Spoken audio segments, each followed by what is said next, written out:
Hello and welcome back to Chahal academy. दोस्तों, आज हम लोग प्रीलिम स्पेशल प्रोग्राम में हैं और आज हम लोग कवर करने वाले हैं इंटरनेशनल ऑर्गेनाइजेशंस। वैसे हमारा जो प्रोग्राम था वो एनवायरनमेंट का था, बट कल हम लोग एनवायरनमेंट के टॉपिक्स को कवर करेंगे। मैं कुछ और इंपॉर्टेंट टॉपिक्स को कंपाइल कर रहा हूं, so I just need one day more and आज हम लोग इंटरनेशनल ऑर्गेनाइजेशंस को कवर करते हैं। कई सारी इंटरनेशनल ऑर्गेनाइजेशंस जो हैं न्यूज में रही हैं over the time period.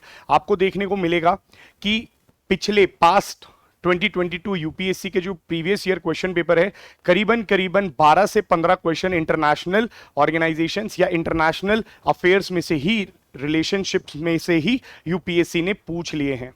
So IR की सिग्निफिकेंस बढ़ जाती है एंड स्पेशली आईआर में जो प्रीलिम स्पेसिफिक होता है वहां पर इंटरनेशनल ऑर्गेनाइजेशंस ज्यादा पूछी जाती हैं। So let us start, time waste नहीं करते हैं और देखते हैं इंटरनेशनल ऑर्गेनाइजेशंस को कवर करते हैं। जितनी इंटरनेशनल ऑर्गेनाइजेशंस न्यूज में थी मैक्सिमम कवरेज करने की कोशिश करते हैं। So let us start. सबसे पहले हम लोग बात करते हैं ब्रिक्स ऑर्गेनाइजेशन की।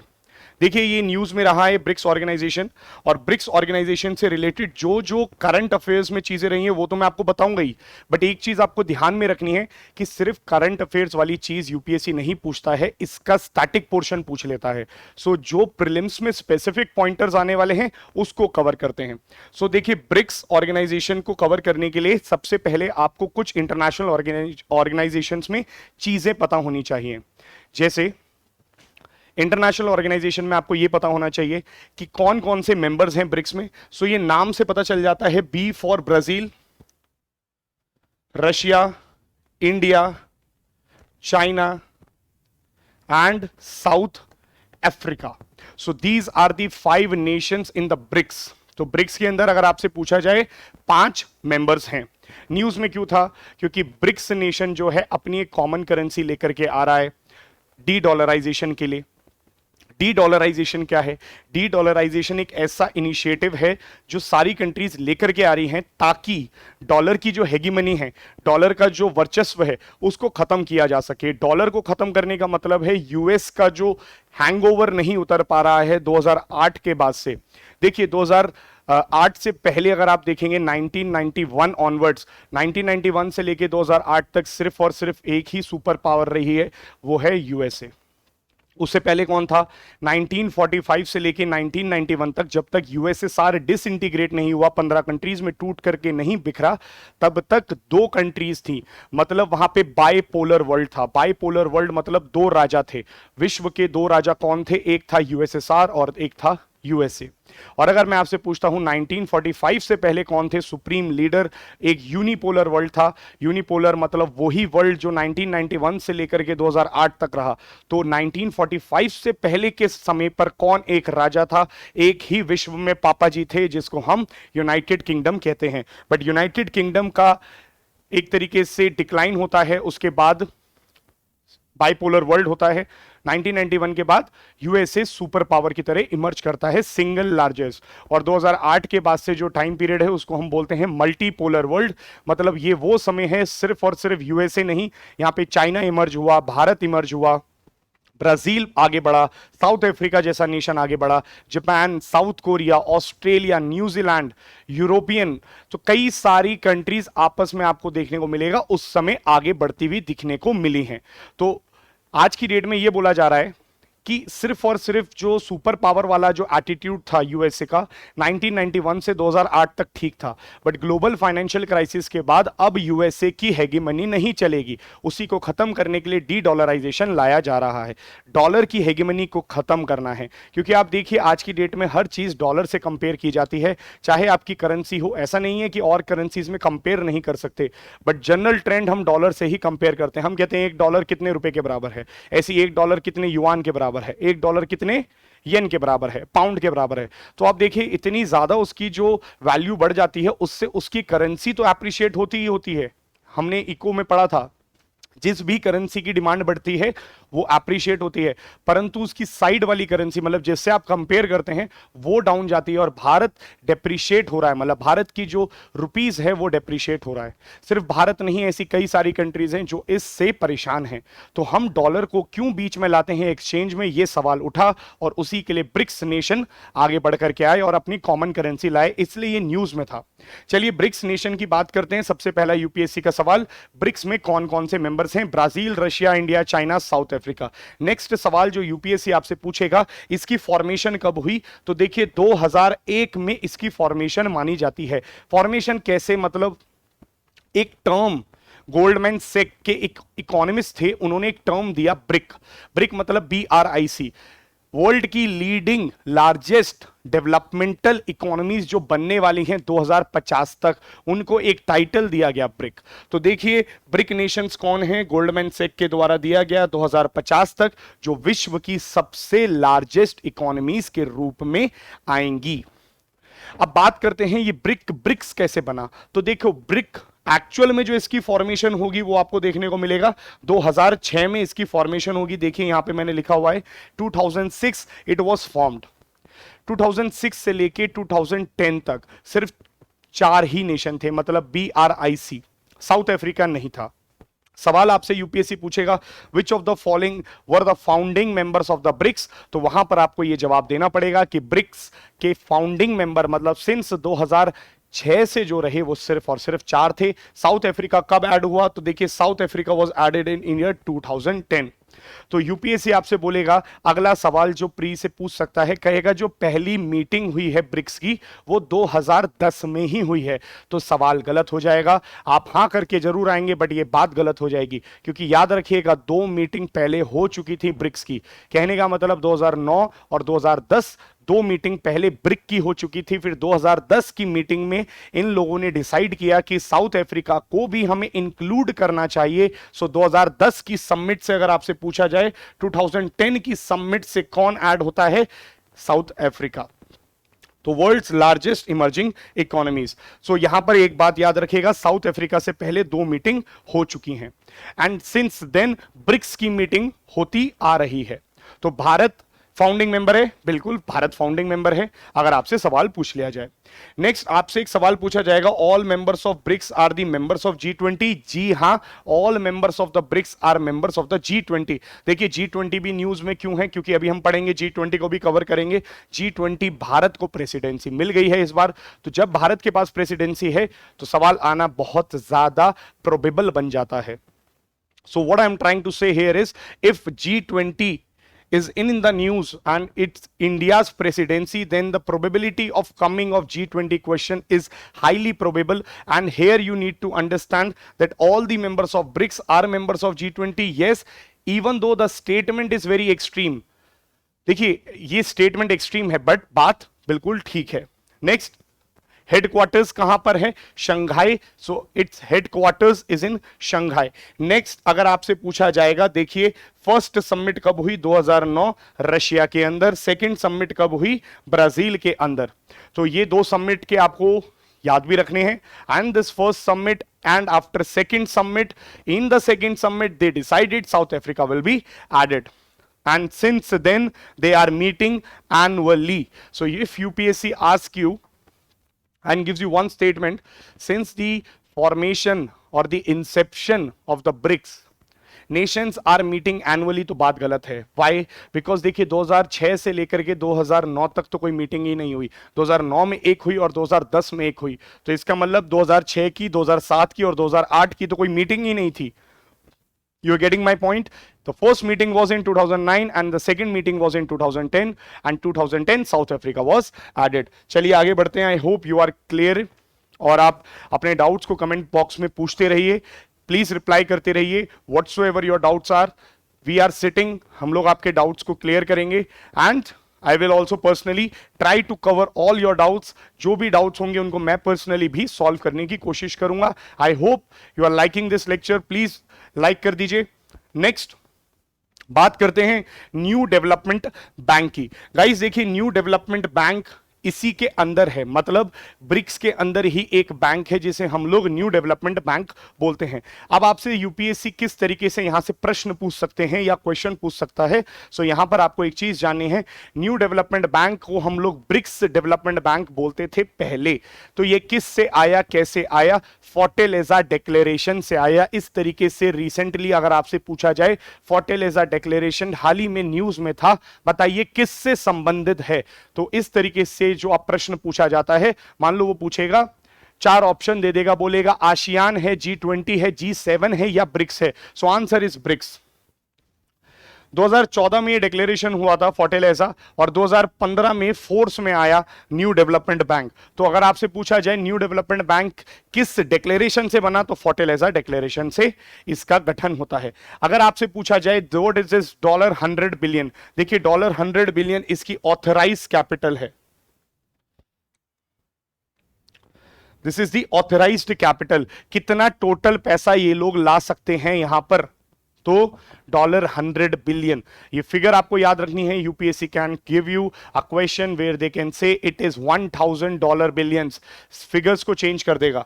नेक्स्ट, यहां पर आपको एक चीज याद रखनी है, और मैं आपको एक ट्रिक भी बता सकता हूं इसी से related, wherever India is a founding member, बात समझिएगा, I am not saying India is a member, but if India is a founding member, you will see 99% cases, it's not 100% logic, but हाँ कहीं ना कहीं यहां पर आप eliminate करने के मुद्दों पर समझ सकते हैं। मैं आपको 2 से 3 चीजें बता देता हूं। If India is a member, एक बात याद रखिएगा, अगर इंडिया मेंबर है तो 100% वहां पे डेमोक्रेसी प्रमोट होगी, और डेमोक्रेसी प्रमोट होगी तो भारत कभी भी ये नहीं चाहेगा कि बाकी नेशंस को नीचे का दर्जा मिले या हमें ऊपर का दर्जा मिले, because we are a democratic country. So यहां पर आपको एक चीज देखने को मिलेगी, no country has the veto power. याद है ना, वीटो पावर आप पढ़ते हैं यूएनएससी में कि जो परमानेंट 5 होते हैं उनके पास वीटो पावर होते हैं। Who are the permanent 5, write down in the comment box, आप बताइए कौन परमानेंट 5 हैं, ठीक है, सिक्योरिटी काउंसिल में। और सिक्योरिटी काउंसिल में टोटल मेंबर्स कितने होते हैं ये भी बताइएगा, तो 15 मेंबर्स हैं, 10 नॉन परमानेंट होते हैं, 5 परमानेंट होते हैं, तो नॉन परमानेंट मेंबर्स का टाइम पीरियड क्या होता है ये भी बताइएगा, क्योंकि देखिए नॉन परमानेंट मेंबर्स का मतलब है दे गो ऑन, है ना, साइकिल पे रहते हैं, तो कुछ समय के लिए रहते हैं, कितना समय होता है वो बताइएगा मेरे को। नेक्स्ट, अगर यहां पर हम कहते हैं वीटो पावर नहीं है, इसका मतलब क्या है, इक्वल वोटिंग राइट्स होंगे, सबके पास एक वोट का अधिकार है। जितने भी 5 नेशन हैं ये सब के सब डेमोक्रेसी पर बिलीव करते हैं, इक्वालिटी पर बिलीव करते हैं। नेक्स्ट देखिए, it is alternative to American and European bank, this is very very important topic, क्योंकि देखिए इट्स लाइक आप एक बात को समझना पड़ेगा, this is a kind of a balance that you need to create. देखिए इंटरनेशनल ऑर्गेनाइजेशंस को फॉर्मेशन का मतलब ही यहां पर यह होता है किसी तरीके से विश्व में एक बैलेंस क्रिएट करा जा सके। बैलेंस क्रिएट करने का मतलब क्या होता है, देखिए अलग अलग ऑर्गेनाइजेशंस अलग अलग तरीके से प्रेशर क्रिएट करती हैं। अगर मैं आपसे कहता हूं यहां पर कौन है, इंडिया, तो यहां पर पाकिस्तान। अब अगर इंडिया के साथ हम लोग यूएसए के पास जाते हैं तो आप देखेंगे Pakistan will always try to go to the enemy of USA, ताकि उसको काउंटर कर सके। तो विश्व में बैलेंस बनाने के लिए सब होता है। तो यूएसए का जो एनिमी है वो है ऑब्वियसली चाइना। तो ये इस तरीके से पूरा का पूरा स्ट्रक्चर डिसाइड होता है। बट एक और लड़ाई है, एक लड़ाई क्या है, वेस्ट वर्सेस ईस्ट। तो अगर मैं बोलता हूं आपको वेस्ट की हेगेमनी बहुत ज्यादा ना हो जाए, वेस्ट में कौन आते हैं, यूएसए एंड यूरोपियन यूनियन। तो ये कंट्रीज अपना वर्चस्व ज्यादा ना बढ़ा लें, इसके लिए there are certain countries that are against American and European banks. तो ये एक काउंटर करने की कोशिश करता है ब्रिक्स नेशन। देखिए आप कौन कौन है, Brazil, Russia against USA, India. कहीं ना कहीं हम भी इसके मेंबर इसलिए ही बने ताकि कल को ऐसा ना हो जाए हम लोग कलोनियलिज्म देख के आए। हम ये नहीं चाहते, हम चाहते हैं विश्व में ऑलवेज मल्टीपोलर वर्ल्ड रहे, बैलेंस क्रिएट रहे। चाइना, राइट तो ऐसी कंट्रीज हमेशा काउंटर करने की कोशिश करेंगी वेस्ट की हेगेमनी को। और वेस्ट की हेगेमनी कौन है, आईएमएफ, वर्ल्ड बैंक, इन सारे इंस्टीट्यूशंस, एशियन डेवलपमेंट बैंक, आगे कवर करेंगे एशियन डेवलपमेंट बैंक को भी। इनको कवर करने के लिए, काउंटर करने के लिए न्यू डेवलपमेंट बैंक आया है। नेक्स्ट, आपसे सवाल पूछा जाएगा, can it finance to any country outside the BRICS. मतलब मेरा यह है, 5 मेंबर्स हैं ब्रिक्स में। इस बैंक से पैसा कौन ले सकता है? याद रखिएगा, बैंक से पैसा कोई भी ले सकता है, whether it is a member of the BRICS या whether it is outside the BRICS. तो ब्रिक्स के बाहर भी पैसा दिया जा सकता है। अच्छा, कोई सरकार ही ले सकती है या कोई प्राइवेट भी ले सकता है? प्राइवेट भी इससे पैसा ले सकता है। तो whether it be public, whether it be private, both can take the money out of BRICS, new development bank. Okay, अब एक बात यहां पे ये रखनी है याद, क्या ब्रिक्स के न्यू डेवलपमेंट बैंक में ब्रिक्स के अलावा कंट्रीज भी ज्वाइन कर सकती हैं? दोबारा से मेरे क्वेश्चन को सुनिए। ब्रिक्स तो फाउंडिंग मेंबर्स ही हैं, बट ब्रिक्स में नहीं बोल रहा हूं मैं बोल रहा हूं न्यू डेवलपमेंट बैंक में। क्या न्यू डेवलपमेंट बैंक में भी कोई और कंट्री ज्वाइन कर सकती है? Answer is yes, they can join. तो कौन कर सकता है? जैसे बांग्लादेश ने ज्वाइन कर रखा है न्यू डेवलपमेंट बैंक, बट एक बात याद रखिएगा, कितना परसेंट मिनिमम शेयर हमेशा ब्रिक्स नेशन के पास रहेगा? मिनिमम इन 5 कंट्रीज के पास हमेशा 55% की शेयर होल्डिंग रहेगी। मिनिमम कहने का मतलब इनका शेयर कभी भी 11% से कम हो ही नहीं सकता। सो अगर मान लीजिए 100% शेयर होल्डिंग इन लोगों ने दी, मान लीजिए $20 $20 $20 $20 और $20, 100 बिलियन ये लोग लेके आए, ये अपनी शेयर होल्डिंग को कम कर सकते हैं। कितनी कम कर सकते हैं? 11% मैक्सिमम, उससे कम नहीं कर सकते, क्योंकि हमेशा 55%, मिनिमम 55% मेजॉरिटी हमेशा इनके पास रहनी ही चाहिए। So this becomes very important that minimum 55% of the shareholding should be with the BRICS nation. Apart from that any other country can become the member. देखिए यहां पर एक और पॉइंट आता है, contingent reserve arrangement. Next important point, contingent reserve arrangement. Contingent reserve arrangement क्या है? ये भी फोर्टेलेजा डिक्लेरेशन ऑफ 2014 से ही निकला है। ओके, ये भी ब्रिक्स के अंदर ही एक चीज है। अब देखिए 2015 में इफेक्ट में आता है। ये किसके लिए है? BOP crisis, that is balance of payment crisis. Now what is this balance of payment crisis? Balance of payment तो आप जानते ही हैं, जहां पे करंट अकाउंट के अंदर बहुत ज्यादा डेफिसिट आ जाता है और कैपिटल अकाउंट में हम लोगों के पास कहीं ना कहीं से हमें कैपिटल अकाउंट में पैसा चाहिए होता है और कैपिटल अकाउंट में हम लोग लोन्स लेते हैं। तो लोन्स लेने से बेटर क्या होता है, अगर आपके पास खुद से एक ऐसी सुविधा हो। तो ब्रिक्स नेशन ने आपस में एक दूसरे के BOP क्राइसिस को कम करने के लिए यह सुविधा निकाली है। तो BOP क्राइसिस को कम कैसे किया जा सकता है? देखिए, जब कभी भी भारत, जो कि 1990s में एक फेज देखने को मिला था हमें, कि हमारे यहां पर 18 दिन के सिर्फ खाने के पीने के पैसे पड़े थे। We could only import for 18 days. And after that, we did not had the money. That is why LPG policy आई थी, liberalization, privatization, globalization. So again इसको relate करिए कि BOP crisis के लिए हमारे पास अब एक arrangement मौजूद है. That is contingent reserve arrangement. Next, एक और initiative है जो न्यूज में था, PART NIR. PART, PART NIR. Now what is this PART NIR?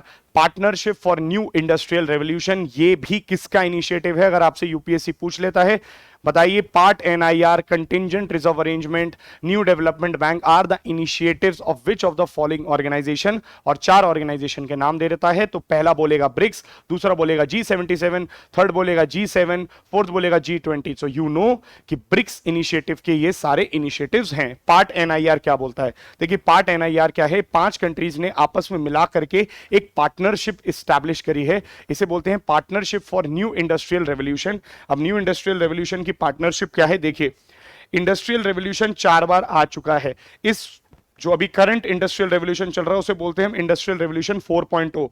तो यहां से भी आप देख सकते हैं, फर्स्ट इंडस्ट्रियल रेवोल्यूशन क्या था? स्टीम इंजन्स का आना। तो स्टीम इंजन्स का जब आए थे उसे हम फर्स्ट इंडस्ट्रियल रेवोल्यूशन बोलते हैं। सेकंड इंडस्ट्रियल रेवोल्यूशन क्या है?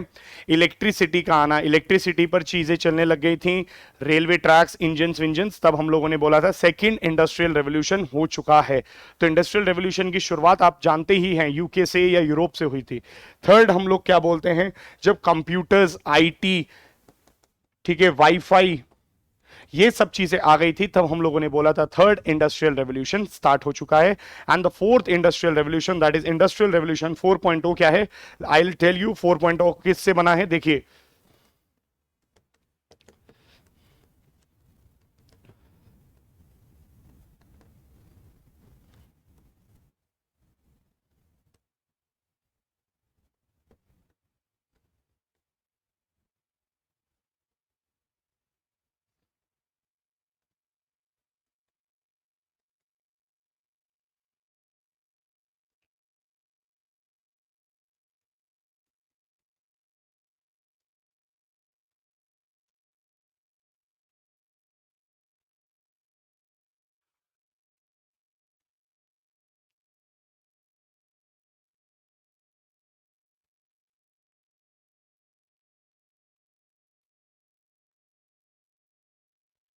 देखिए आप यहां पर देख सकते हैं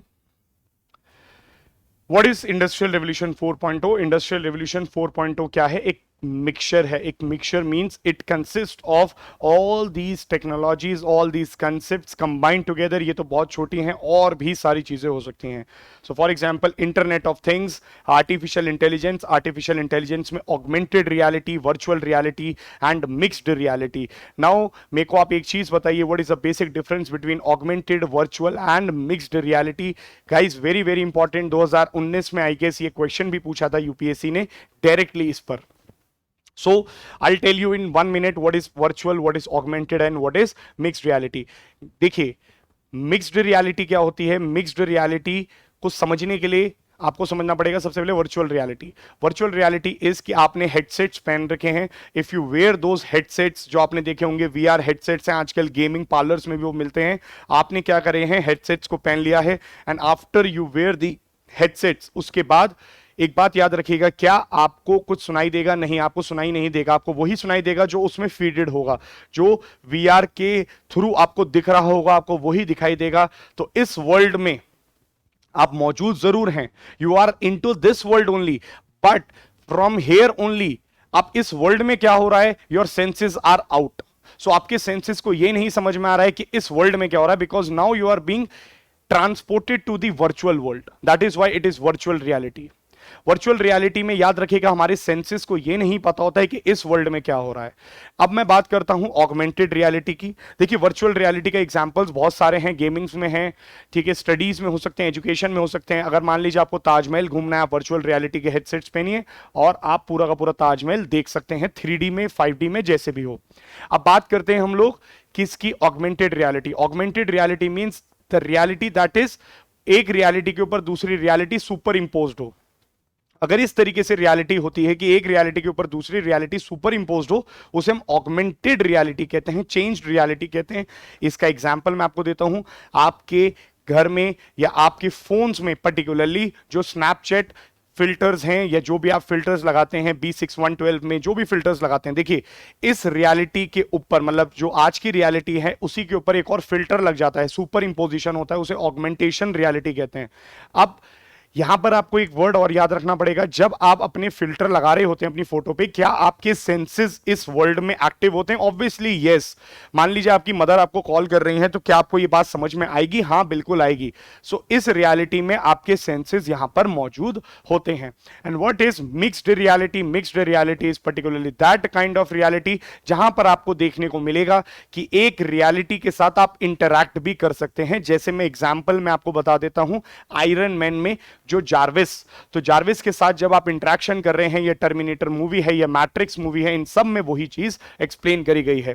सो अगर मैं इन सब को कंबाइंड कर देता हूं, आर्टिफिशियल इंटेलिजेंस हो, सुपर कंप्यूटर्स हो, क्वांटम क्रिप्टोग्राफी हो, क्वांटम टेक्नोलॉजी हो, या फिर नैनो टेक्नोलॉजी, रोबोटिक्स हो, बायोटेक्नोलॉजी हो, इन सब को हम इंडस्ट्रियल रेवोल्यूशन 4.0 बोलते हैं। एंड दिस रेवोल्यूशन के लिए BRICS nation came together and established a partnership, and that partnership program is known as PARTNIR. So I hope you must be clear what I am trying to say. बात करते हैं next organisation की, क्योंकि काफी सारी organisations news में चल रही हैं। सो यू नो हमें टाइम लगेगा सारी ऑर्गेनाइजेशंस को कवर करने में। आई होप आप ब्रिक्स को अंडरस्टैंड कर चुके हैं। Next, Association of South East Asian Nations, that is ASEAN. अब आसियान नेशंस के अंदर आपको देखने को मिलेगा सबसे पहले who are the members. So there are total 10 members in the ASEAN. ASEAN के अंदर 10 मेंबर्स हैं। आसियान नेशंस में आपको देखने को मिलेगा 5 nations that are Thailand, Indonesia, Malaysia, Philippines and Singapore. These 5 nations are the founding members. ये founding nations हैं। सबसे पहले इन्होंने इस ऑर्गेनाइजेशन का गठन किया, उसके बाद लेटर ऑन आपको देखने को मिलेगा Vietnam, Laos, Brunei, Myanmar and Cambodia. So these 5 Nations later on joint, और इन लोगों ने मिलकर के 10 नेशंस बनाए, and south East Asian Nations हैं ये सारे। म्यांमार याद रखिएगा जब आप पढ़ते हैं India Myanmar relations, that is why it is very significant with India and Myanmar. तो म्यांमार के साथ हमारे रिश्ते इतने अच्छे, या हम अच्छे मेंटेन करना क्यों चाहते हैं? क्योंकि वहां पर एक बहुत बड़ी इंपॉर्टेंस हो जाती है। Myanmar is a south East Asian nation. South Asia का नहीं है, साउथ ईस्ट का है, ठीक है, तभी साउथ ईस्ट के लिए गेटवे बन जाता है म्यांमार। तो याद रखिएगा these 10 Nations. Okay, why it was in news? Because अभी हाल ही में ईस्ट तिमोर को 11th आसियान नेशन का दर्जा दिया गया है। अभी बना नहीं है, आपको न्यूज में देखने को मिलेगा, करंट अफेयर्स में है। सो प्रोसेस को फॉलो होने में करीबन साल भर लग सकता है, मे बी 1.5 साल लग सकता है, but very soon east Timor will be the 11th member. देखिए न्यूज में है तो आपको पता होना चाहिए, दैट्स व्हाट आई फील, ठीक है। नेक्स्ट, अब बात करते हैं आसियान प्लस 3 की। आसियान प्लस थ्री मतलब 13 कंट्रीज, 13 कंट्रीज। अगर मैं बोलता हूं आसियान प्लस 3 को मैं इस तरीके से क्यों लिख रहा हूं? Because there are 13 countries. 10 ASEAN वाली जो आपने पीछे देखी, प्लस थ्री में कौन सी आएगी? एक होगी चाइना, एक होगी जापान, एक होगी South Korea. So there are 3 countries and that 3 countries are called ASEAN plus 3 countries.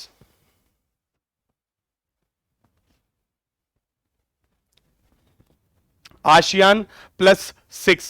Now what is this ASEAN plus 6? ASEAN plus 6 के अंदर देखिए कितनी कंट्रीज हैं? 16 कंट्रीज हैं। तो 16 कैसे कंट्रीज हैं? 10 तो आसियान की हो गई, फिर देखिए 3 कंट्री कौन सी? ये +3, बाकी +3 कौन सी हैं? ASEAN +3 plus Australia plus New Zealand plus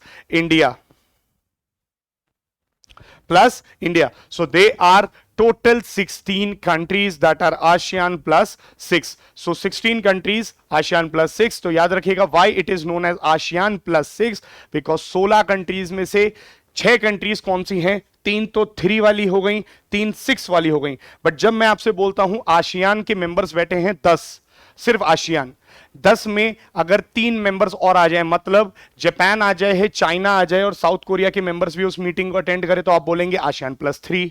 उस 13 की मीटिंग में और 3 लोग आकर के बैठ जाएं, इंडिया आकर के बैठ जाए, ऑस्ट्रेलिया आकर के बैठ जाए, New Zealand, then it will be termed as ASEAN plus 6। Now my question to you is, India is a member of ASEAN? Yes और नो कमेंट सेक्शन में बताइए। My question is, India a member of ASEAN? Comment section में बताइए। Next, East Asia Summit. Now, what is this East Asia Summit? East Asia Summit consists of, देखिए जो meeting चल रही थी, मीटिंग में कौन कौन थे? 10 आसियान के, 3 आसियान प्लस 3 वाले, 3 और इंडिया, ऑस्ट्रेलिया, न्यूजीलैंड, तो टोटल 16 मेंबर्स। 16 मेंबर्स मतलब आसियान प्लस 6। इस 16 में 2 लोग और आ जाएं, रशिया और USA, then the name changes of the meeting, meeting का नाम बदल जाता है और उस मीटिंग को बोलते हैं ईस्ट एशिया समिट। याद रखिएगा ईस्ट एशिया समिट में क्या भारत है? तो अगर मैं आपसे पूछता हूं भारत किस किस में मेंबर है? भारत ईस्ट एशिया समिट में मेंबर है, yes, India is a member. India is a member in ASEAN? No, India is a member in ASEAN plus 3। No, India is a member in ASEAN plus 6 guys, है ना। तो ASEAN plus 6 में है, east Asia summit में है। अगर मैं आपसे बोलता हूं आसियान रीजनल फोरम, देखिए आसियान रीजनल फोरम क्या है? डिस्प्यूट्स को खत्म करने के लिए एक फोरम बना रखा है, रीजनल फोरम, जहां पर आप डिस्प्यूट्स को खत्म कर सकते हैं आपस में। तो कोई भी मुद्दे होते हैं, आपको आपस में परेशानी होती है, आप आसियान रीजनल फोरम जा सकते हैं। बट क्या भारत इसमें मेंबर है? जी हां, इंडिया इज अ मेंबर। याद रखिएगा India is a member of ASEAN regional forum. So India कहां पर मेंबर है? रीजनल फोरम में मेंबर है, आसियान प्लस 6 में मेंबर है और ईस्ट एशिया समिट में मेंबर है। इसका हेडक्वार्टर्स कहां है? Jakarta, Indonesia. तो देखिए प्रीलिम स्पेसिफिक पॉइंट्स बता रहा हूं बस मैं आपको, इसकी एनालिटिकल अंडरस्टैंडिंग पे नहीं जाएंगे अभी हम कि क्यों इंपॉर्टेंट है ASEAN, because it's a main topic. Pre में क्या पूछा जा सकता है, बस उस पर फोकस करते हैं। आसियान किससे संबंधित है या किस तरीके से चलता है, वो लिखा हुआ है आसियान के चार्टर में, जो कि लीगली बाइंडिंग है। याद रखिएगा लीगली बाइंडिंग मतलब ये मानना ही पड़ता है आसियान के नेशंस को। Now comes the important point, why I am saying this, because ASEAN is a nuclear free weapon zone. There is no nuclear weapon in the ASEAN region. That is why there it was in news. ठीक है, so ASEAN के charter में ये चीज mentioned है that it will be a nuclear free weapon zone and it is legally binding. Hence, no country can violate this. But it is only for ASEAN. I am not saying for ASEAN plus 3 or ASEAN plus 6 or East Asia Summit. These people can have it. It is only related to the ASEAN. Next. There is also one thing in news, that is Master Plan on Connectivity 2025. So if UPSC asks you what is this Master Plan on Connectivity 2025, see ASEAN nations, that is a Southeast Asian nations, they want to connect to the South Asia and Asia as a whole. If they will connect to all these countries, the trade will increase, and if the trade will increase, what will happen? The economies will boost and this entire Asian region will grow. For this they want to connect. So the plan of connection is known as master plan on connectivity, but it will be done by 2025. UPSC can simply ask you one question: consider the following statements with regard to master plan on connectivity 2025, or master plan on connectivity 2025 was recently in news, is related to so. इस तरीके के question UPSC आपसे पूछ सकता है. I guess आपको clear हो रहा है. आगे बढ़ते हैं. देखिए एक चीज और थी, RCEP, regional comprehensive economic partnership. Again ये भी आसियान का ही है.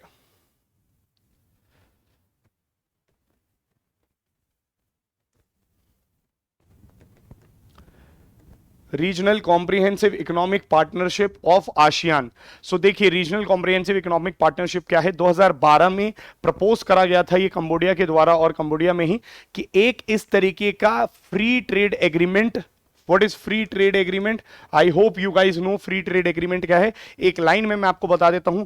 फ्री ट्रेड एग्रीमेंट मतलब एक ऐसा agreement that will allow the passage, the movement of free movement of goods and services in a free flow manner, so that the nations will try to limit down all the barriers. देखो barriers to trade नहीं रखेंगे कोई भी nation.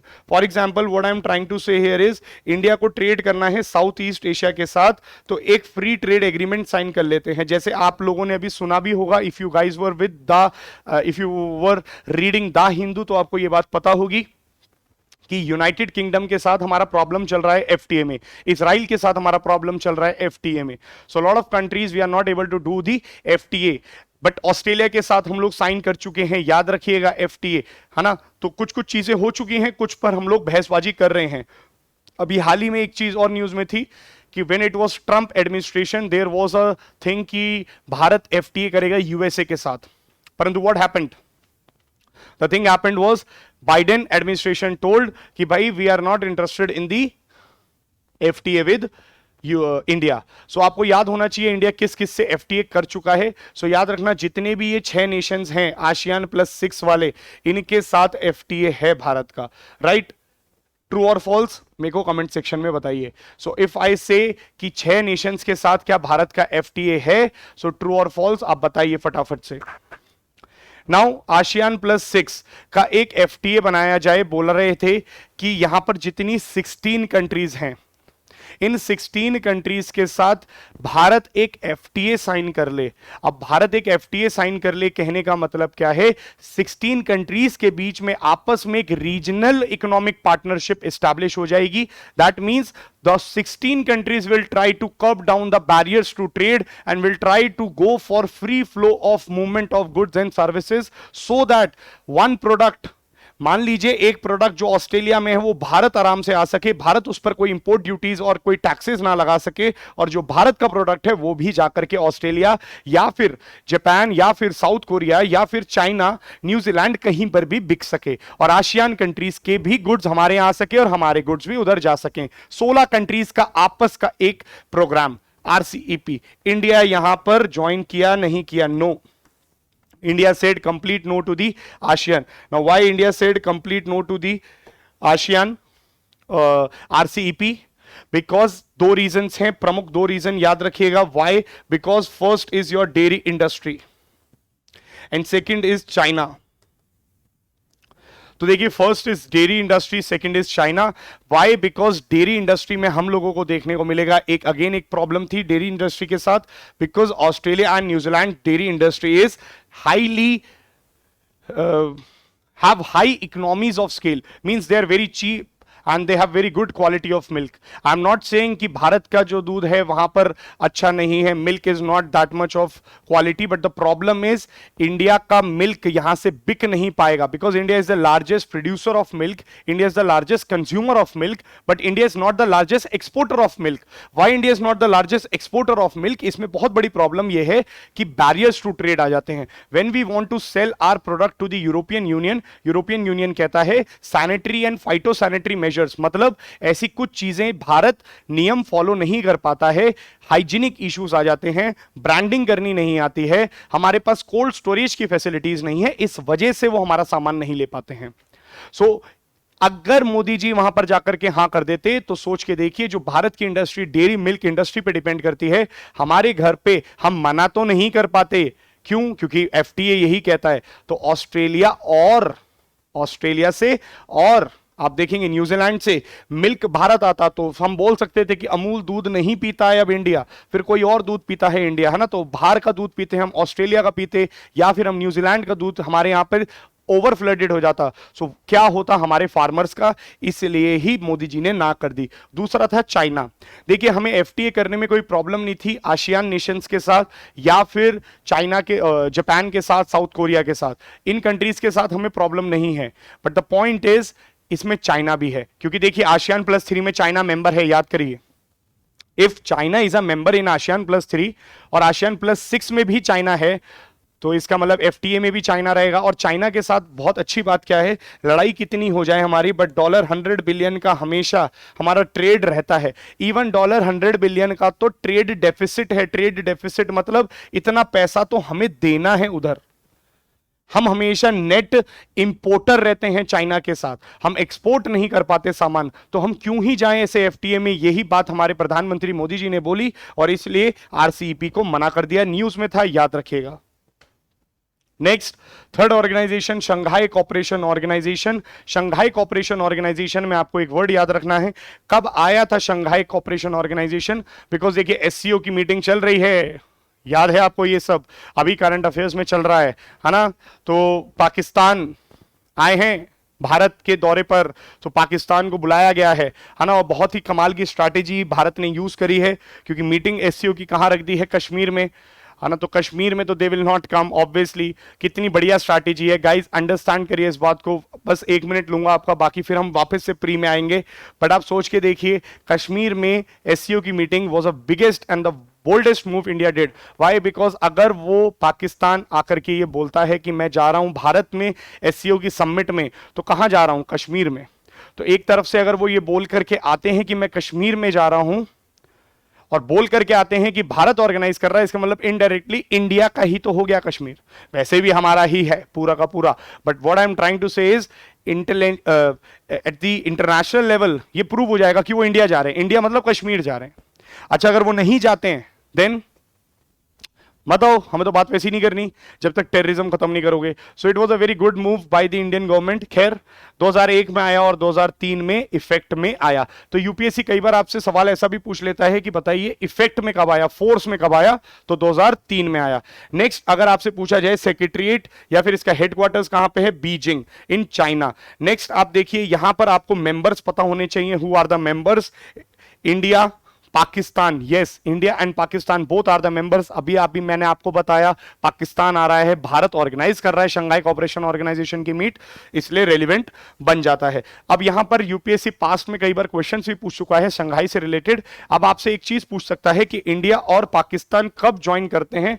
तो they both join through Astana summit of 2017। India और पाकिस्तान 2017 में members बनते हैं अस्ताना समिट से। अस्ताना समिट, अस्ताना कहां पर पड़ता है? कमेंट बॉक्स में बताइए फटाफट। अस्ताना कौन सी सेंट्रल एशिया की कंट्री की कैपिटल है? नेक्स्ट, अगर मैं आपसे बोलता हूं कि इंडिया पाकिस्तान क्या first time Shanghai Cooperation Organization में मीट में 2017 में ही बैठे?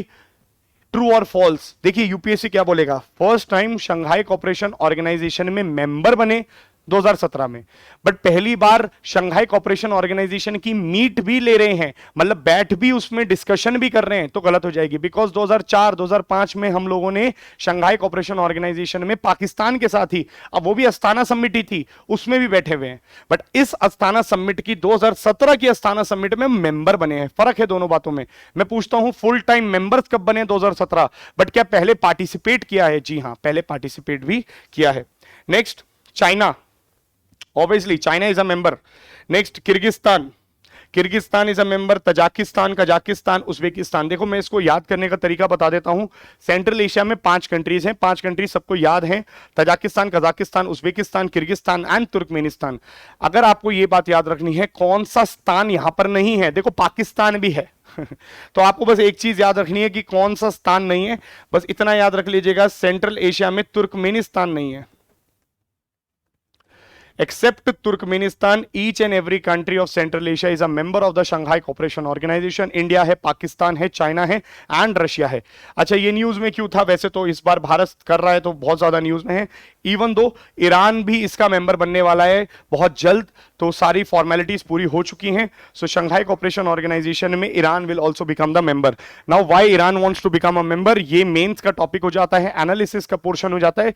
बट एक बात याद रखिएगा, ईरान अगेंस्ट है यूएसए के, और ये ऑर्गेनाइजेशन चाइना लेड है, और चाइना लेड ऑर्गेनाइजेशन में जरूर आना चाहेगा ईरान। ठीक है, तो देखिए यहां पर कौन कौन है, चाइना है, रशिया है, दोनों वो खिलाड़ी हैं जो एक्चुअल में यूएसए को काउंटर करते हैं। तो मैंने आपको बताया इंटरनेशनल ऑर्गेनाइजेशन में आपको उस ग्रुप में जाना होता है जिस ग्रुप में आपको फायदा हो। तो ईरान वैसे ही बहुत ज्यादा परेशान है यूएसए के सैंक्शन से। JCPOA, मुझे बताइएगा joint comprehensive plan on action किससे संबंधित है, ऐसा यूपीएससी पूछ भी चुका है और दोबारा भी पूछ सकता है। चलिए ये क्या है, Eurasian political economic cultural security organization, very very important. UPSC आपसे बोलेगा क्या ये सिक्योरिटी ऑर्गेनाइजेशन है, जी हां ये सिक्योरिटी ऑर्गेनाइजेशन की तरह काम करती है। It is regarded as alliance of the east. देखिए ईस्ट और वेस्ट के बीच के डिफरेंस को खत्म करने के लिए लाया है, तो ईस्ट की हेगेमनी को बढ़ाने के लिए it came out. Next HSC, that is what is HSC, देखिए HSC क्या है, सुप्रीम डिसीजन मेकिंग बॉडी है। So this HSC heads of state of council, यहां पर कौन आकर के बैठता है, heads of state of council. जैसे अभी आप सुन रहे होंगे HSC की मीटिंग है, HSC क्या है, सुप्रीम डिसीजन मेकिंग बॉडी है शंघाई की। यहां पर समिट लेवल मीटिंग होती है। समिट लेवल मीटिंग मतलब कौन रिप्रेजेंट करता है, ऑफिशियल हेड। तो Modi ji will represent here and all the heads of the state will come. That is why it is known as HSC. Now UPSC last year भी पूछ चुका है, last to last year I guess। RATS platform recently news किससे related है, तो ये Shanghai cooperation organisation से related है। सेकंड चीज जो आपको जाननी है, SCO के अंतर्गत एक विंग है rats, regional anti terrorist structure. What is this rat platform, rat platform anti terrorism, anti money laundering, extremism के खिलाफ एक्शंस करता है। यूपीएससी आपसे सवाल पूछेगा कब फॉर्मेशन हुआ, 2004। In year 2004 RATS platform was formed, but इसका हेडक्वार्टर्स कहां पे है, क्योंकि देखिए शंघाई कॉपरेशन ऑर्गेनाइजेशन का headquarters is in Beijing, but इसका हेडक्वार्टर्स इज इन उज्बेकिस्तान, और यही करंट अफेयर्स में था भी। चलिए अब बात करते हैं AIIB। ये भी यूपीएससी एक सवाल पूछ चुका है पास्ट ईयर के क्वेश्चंस में, एशियन इंफ्रास्ट्रक्चर इन्वेस्टमेंट बैंक। तो देखिए इसका हेडक्वार्टर्स कहां पे है, चाइना, बीजिंग के अंदर। नेक्स्ट अगर आपसे पूछता है कब इसका ईयर ऑफ फॉर्मेशन है, 2016। क्या इंडिया इसका मेंबर है, जी हां India is the member, and India is not the only member, India is the largest borrower of AIIB। मतलब ये एक बैंक है जिसमें से भारत सबसे ज्यादा पैसे उधार लेता है। न्यू डेवलपमेंट बैंक भी है, AIIB है, वर्ल्ड बैंक भी है, IMF भी है, ऐसे कई सारे बैंक्स हैं। बट मैं आपसे बोल रहा हूं कि भारत सबसे ज्यादा जो धन लेता है, India is the largest borrower of AIIB। 50% share holding यहां पर किसको दे रखी है, क्या भारत को दे रखी है, जी नहीं, भारत के पास नहीं है, because it is a China led bank. अभी देखिए हेडक्वार्टर्स चाइना में है, ये चाइना के द्वारा लेड करा बैंक है, तो 50% का जो शेयर होल्डिंग है it is by China.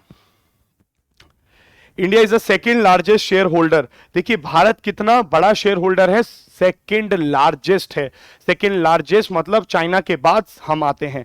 Next एक बात और याद रखिएगा, कल को यूपीएससी बोल दे which of the following are the members of the AIIB, तो एक बात तो दिमाग में रखनी है कि चाइना अगर है तो यूएसए और जापान तो नहीं होगा। क्यों, क्योंकि यूएसए जापान हमेशा इसके अगेंस्ट रहे हैं, तो ये इसके दुश्मन हैं।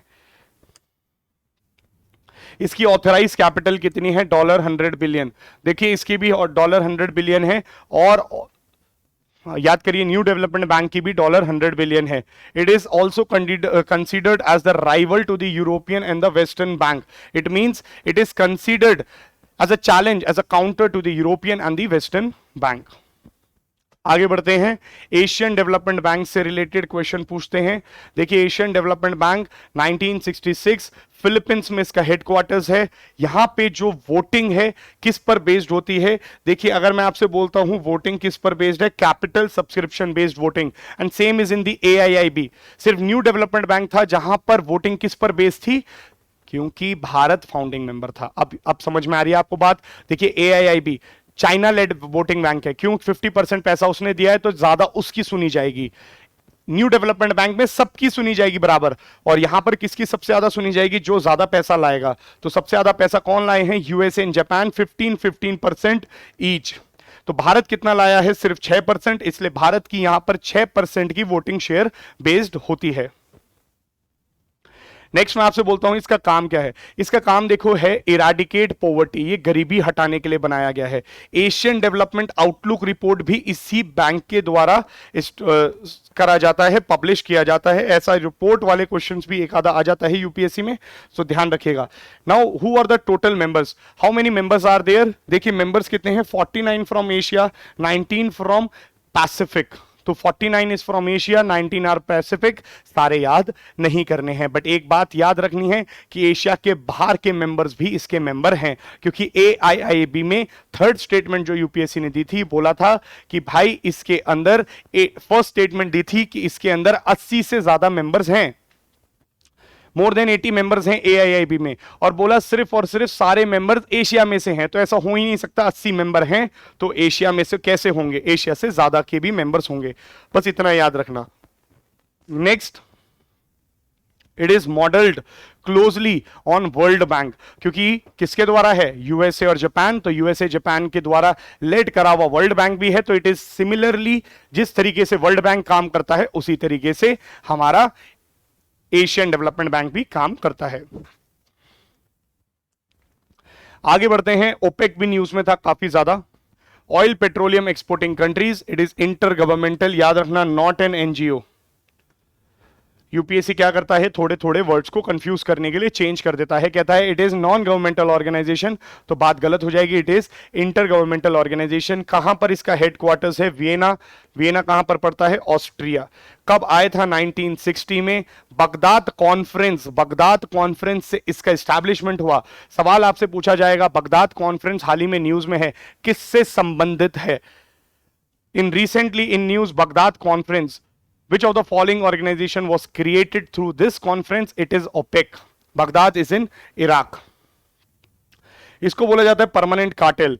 ठीक है, तो आप इकोनॉमिक्स में पढ़ते होंगे cartel, it is a permanent cartel because it decides the prices. ठीक है, मिल करके प्राइसेस को डिसाइड करते हैं। किसके प्राइसेस को डिसाइड करते हैं? क्योंकि नाम में है ऑयल पेट्रोलियम एक्सपोर्टिंग। तो देखिए ऑयल को जो एक्सपोर्ट करते हैं, क्रूड ऑयल को एक्सपोर्ट करने वाली कंट्रीज हैं, इसलिए ऑयल के दाम मिलकर के डिसाइड करते हैं। कौन कौन इसके मेंबर्स रह चुके हैं? Iran, Iraq, Kuwait, Saudi, Venezuela. Leader कौन है सबसे बड़ा? इसमें सबसे बड़ा लीडर है Saudi Arabia. Now founding member कितने हैं? सिर्फ और सिर्फ 5। देखिए Iran, Iraq, Kuwait, Saudi, Venezuela. Venezuela suspend हो चुका है, बाद में इसको सस्पेंड कर दिया गया, बट ये फाउंडिंग जरूर था। नाउ बात करते हैं, फाउंडिंग तो है बट टोटल कितने हैं? 14 मेंबर्स। चलिए next point, Indonesia,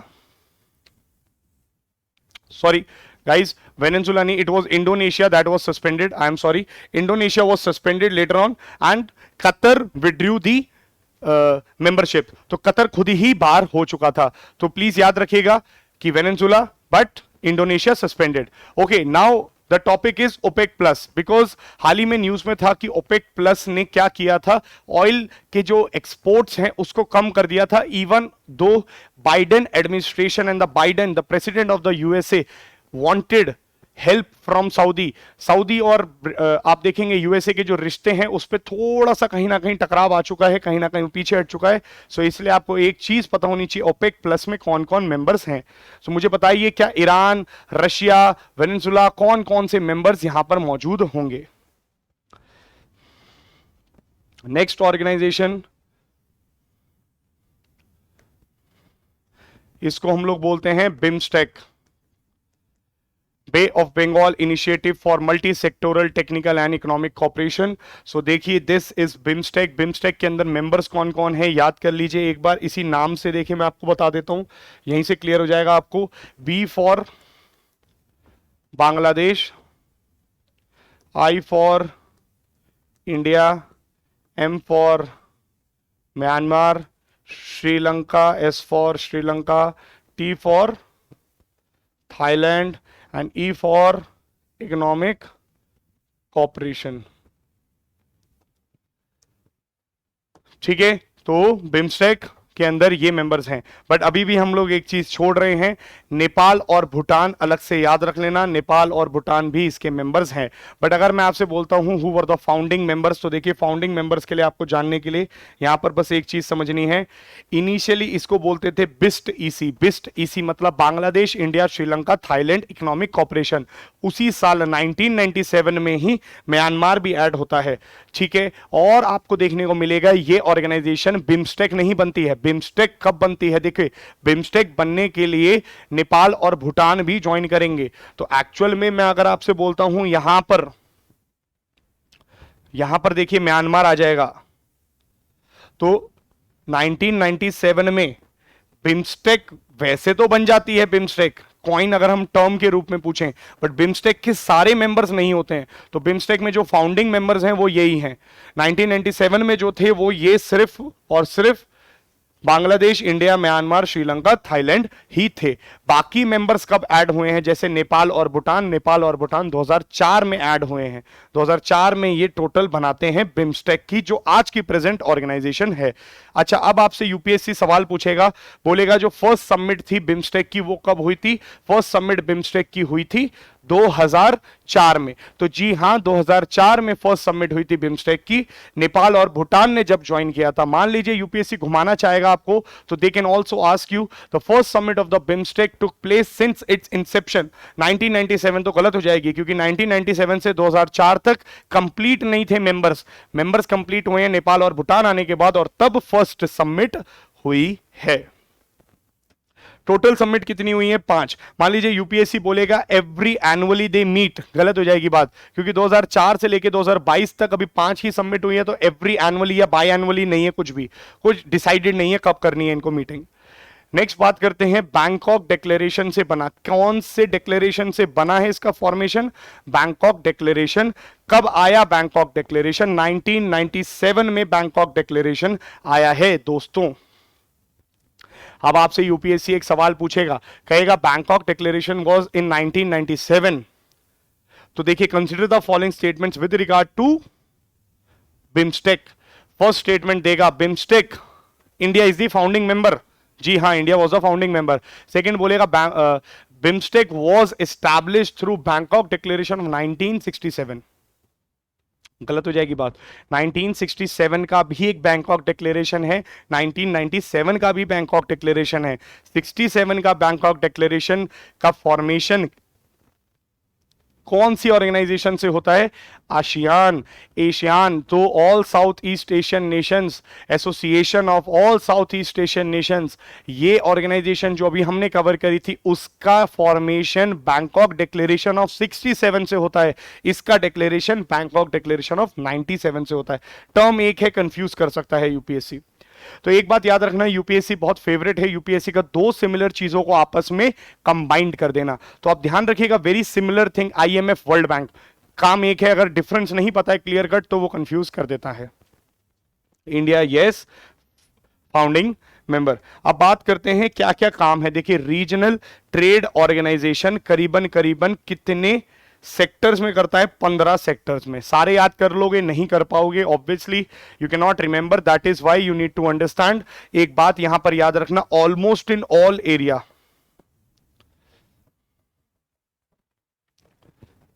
almost in all area they perform the work. ठीक है, तो सारे एरिया में ये काम करते हैं, करीबन करीबन 15 सेक्टर्स हैं। अगर मैं आपसे बोलता हूं यूपीएससी वहां पर लाइन में ऐड कर दे, it is a security organisation also, गलत हो जाएगी बात। It is not a security organisation, just remember this point. Okay, यहां पर जो चेयरमैनशिप होती है अल्फाबेटिकल ऑर्डर पर चलती है। मान लीजिए मैं बोलता हूं सबसे पहले किसकी बारी आ जाएगी, बांग्लादेश, फिर भूटान, इस तरीके से आगे बढ़ते हैं ना, जैसे डिक्शनरी होता है सेम अल्फाबेटिकल ऑर्डर पे काम करा जाता है। अभी रिसेंट किसको मिल रही है, थाईलैंड को मेंबरशिप दी गई है, चेयरमैनशिप। बताइए आप लोग क्या समझ पा रहे हैं?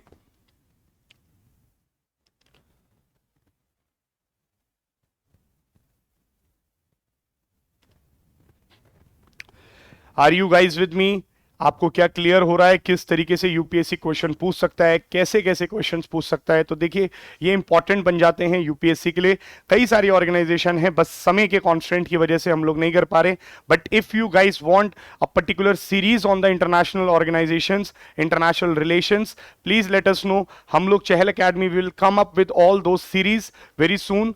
तो अगर आप चाहते हैं कि अलग अलग ऑर्गेनाइजेशंस की हम लोग सीरीज बनाएं, सो बताइए कमेंट बॉक्स में। खैर आगे बढ़ते हैं। इंडिया के प्रायोरिटी सेक्टर्स, देखिए मैंने अभी आपको यहां पर एक चीज बोली कि यहां पर कितने सेक्टर्स हैं, 15। सारे 15 तो याद नहीं कर सकते, बट हम एटलीस्ट वो सेक्टर्स याद कर सकते हैं जिस सेक्टर्स को इंडिया को सौंपा गया है। The sectors that are being given to the India, we should remember दो सेक्टर एटलीस्ट।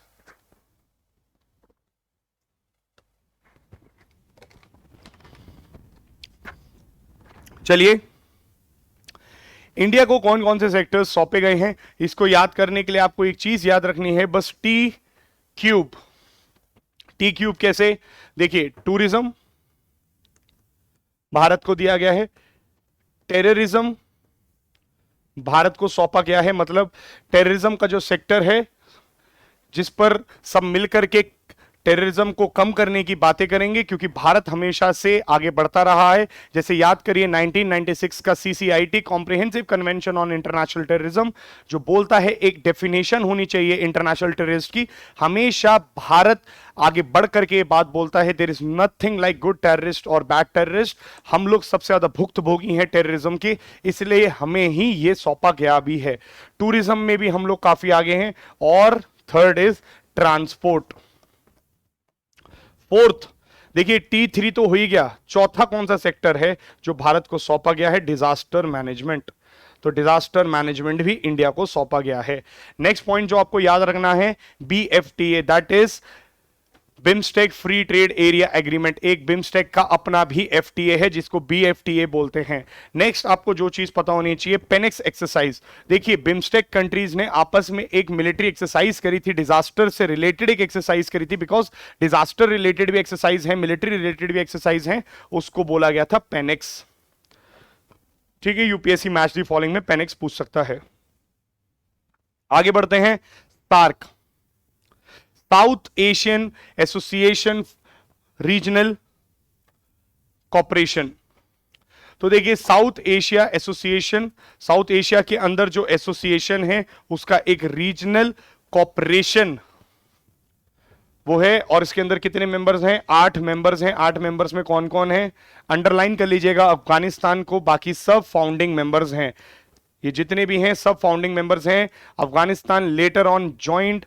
ठीक है, अब बात करते हैं पाकिस्तान, इंडिया, मालदीव, नेपाल, भूटान, श्रीलंका, बांग्लादेश। मुझे कमेंट सेक्शन में बताइए अफगानिस्तान ने कब ज्वाइन किया था, क्योंकि देखिए सार्क कब आया है? 1985। तो 1985 सार्क की फॉर्मेशन होती है सार्क चार्टर के थ्रू। हेडक्वार्टर्स कहां पे है इसका? काठमांडू, नेपाल। 1985 सार्क चार्टर से बनता है। सेक्रेटरीट, देखिए हेडक्वार्टर्स और सेक्रेटरीट में भी फर्क होता है। हेडक्वार्टर्स क्या है? जैसे मैं आपसे बोलता हूं चहल एकेडमी, चहल एकेडमी की कई सारी ब्रांचेस हैं, आप देखते ही हैं। तो चहल एकेडमी का जो हेडक्वार्टर्स है वो कहां पर है? दिल्ली में बेस्ड है। बट कई सारी ब्रांचेस हैं जहां पर पेपर वर्क किया जा सकता है। सिमिलरली ये भी कंसेप्ट है, सेक्रेटरीट होता है जहां पर पेपर वर्क किया जाता है, जहां पर एडमिनिस्ट्रेटिव वर्क होता है, वो थिम्पू भूटान में है, बट की हेडक्वार्टर्स नेपाल में है।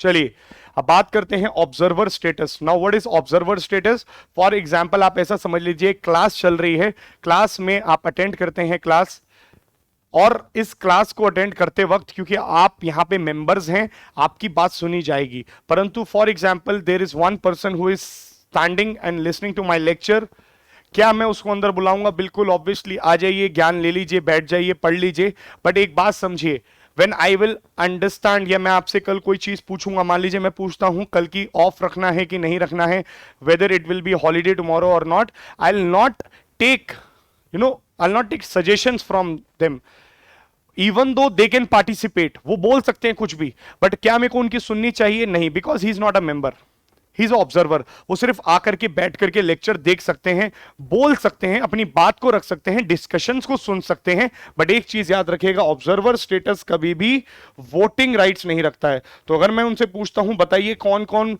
बच्चे चाहते हैं कि भाई ऐसा होना चाहिए आने वाले समय में, या छुट्टी मैं रखता हूं, तो मैं आप लोगों की सुनूंगा जो मेंबर्स हैं, मैं कभी भी उस व्यक्ति की वोट नहीं लूंगा जो यहां पे मेंबर ही नहीं है, जो यहां पे चहल का स्टूडेंट ही नहीं है। सो एक बात याद रखिएगा, कौन कौन है ऑब्जर्वर स्टेटस सार्क में? European Union, USA, Australia, Japan, China, याद रखिए सब कौन है? They all are the observer. तो देखिए यहां पर फिर कौन भटक रहा होगा, क्योंकि ये ही करंट अफेयर्स की न्यूज में था, Russia and Turkey they both want to become observer in the SAARC, and ये इंडिया से रिक्वेस्ट करते रहते हैं कि हमें सार्क का मेंबर ऑब्जर्वर बनाया जाए। जैसे बिम्स्टेक का अपना एक एफटीए है, ऐसे ही सार्क का अपना एक एफटीए है, जिसे हम south Asian free trade agreement कहते हैं। नेक्स्ट पॉइंट यहां पर आपको क्लियर होना चाहिए कि no contentious and bilateral issues. देखिए सार्क के अंदर आप कंटेंशियस और बायलेटरल, मतलब आपस में एक दूसरे के झगड़े वाले इश्यूज, या फिर आपस में एक दूसरे के साथ जो बायलेटरल इशू है उसको नहीं उठा सकते हैं, ऐसा चार्टर में मना करा गया है। बट एक व्यक्ति है जो हमेशा रोता ही रहता है, उसका नाम है पाकिस्तान।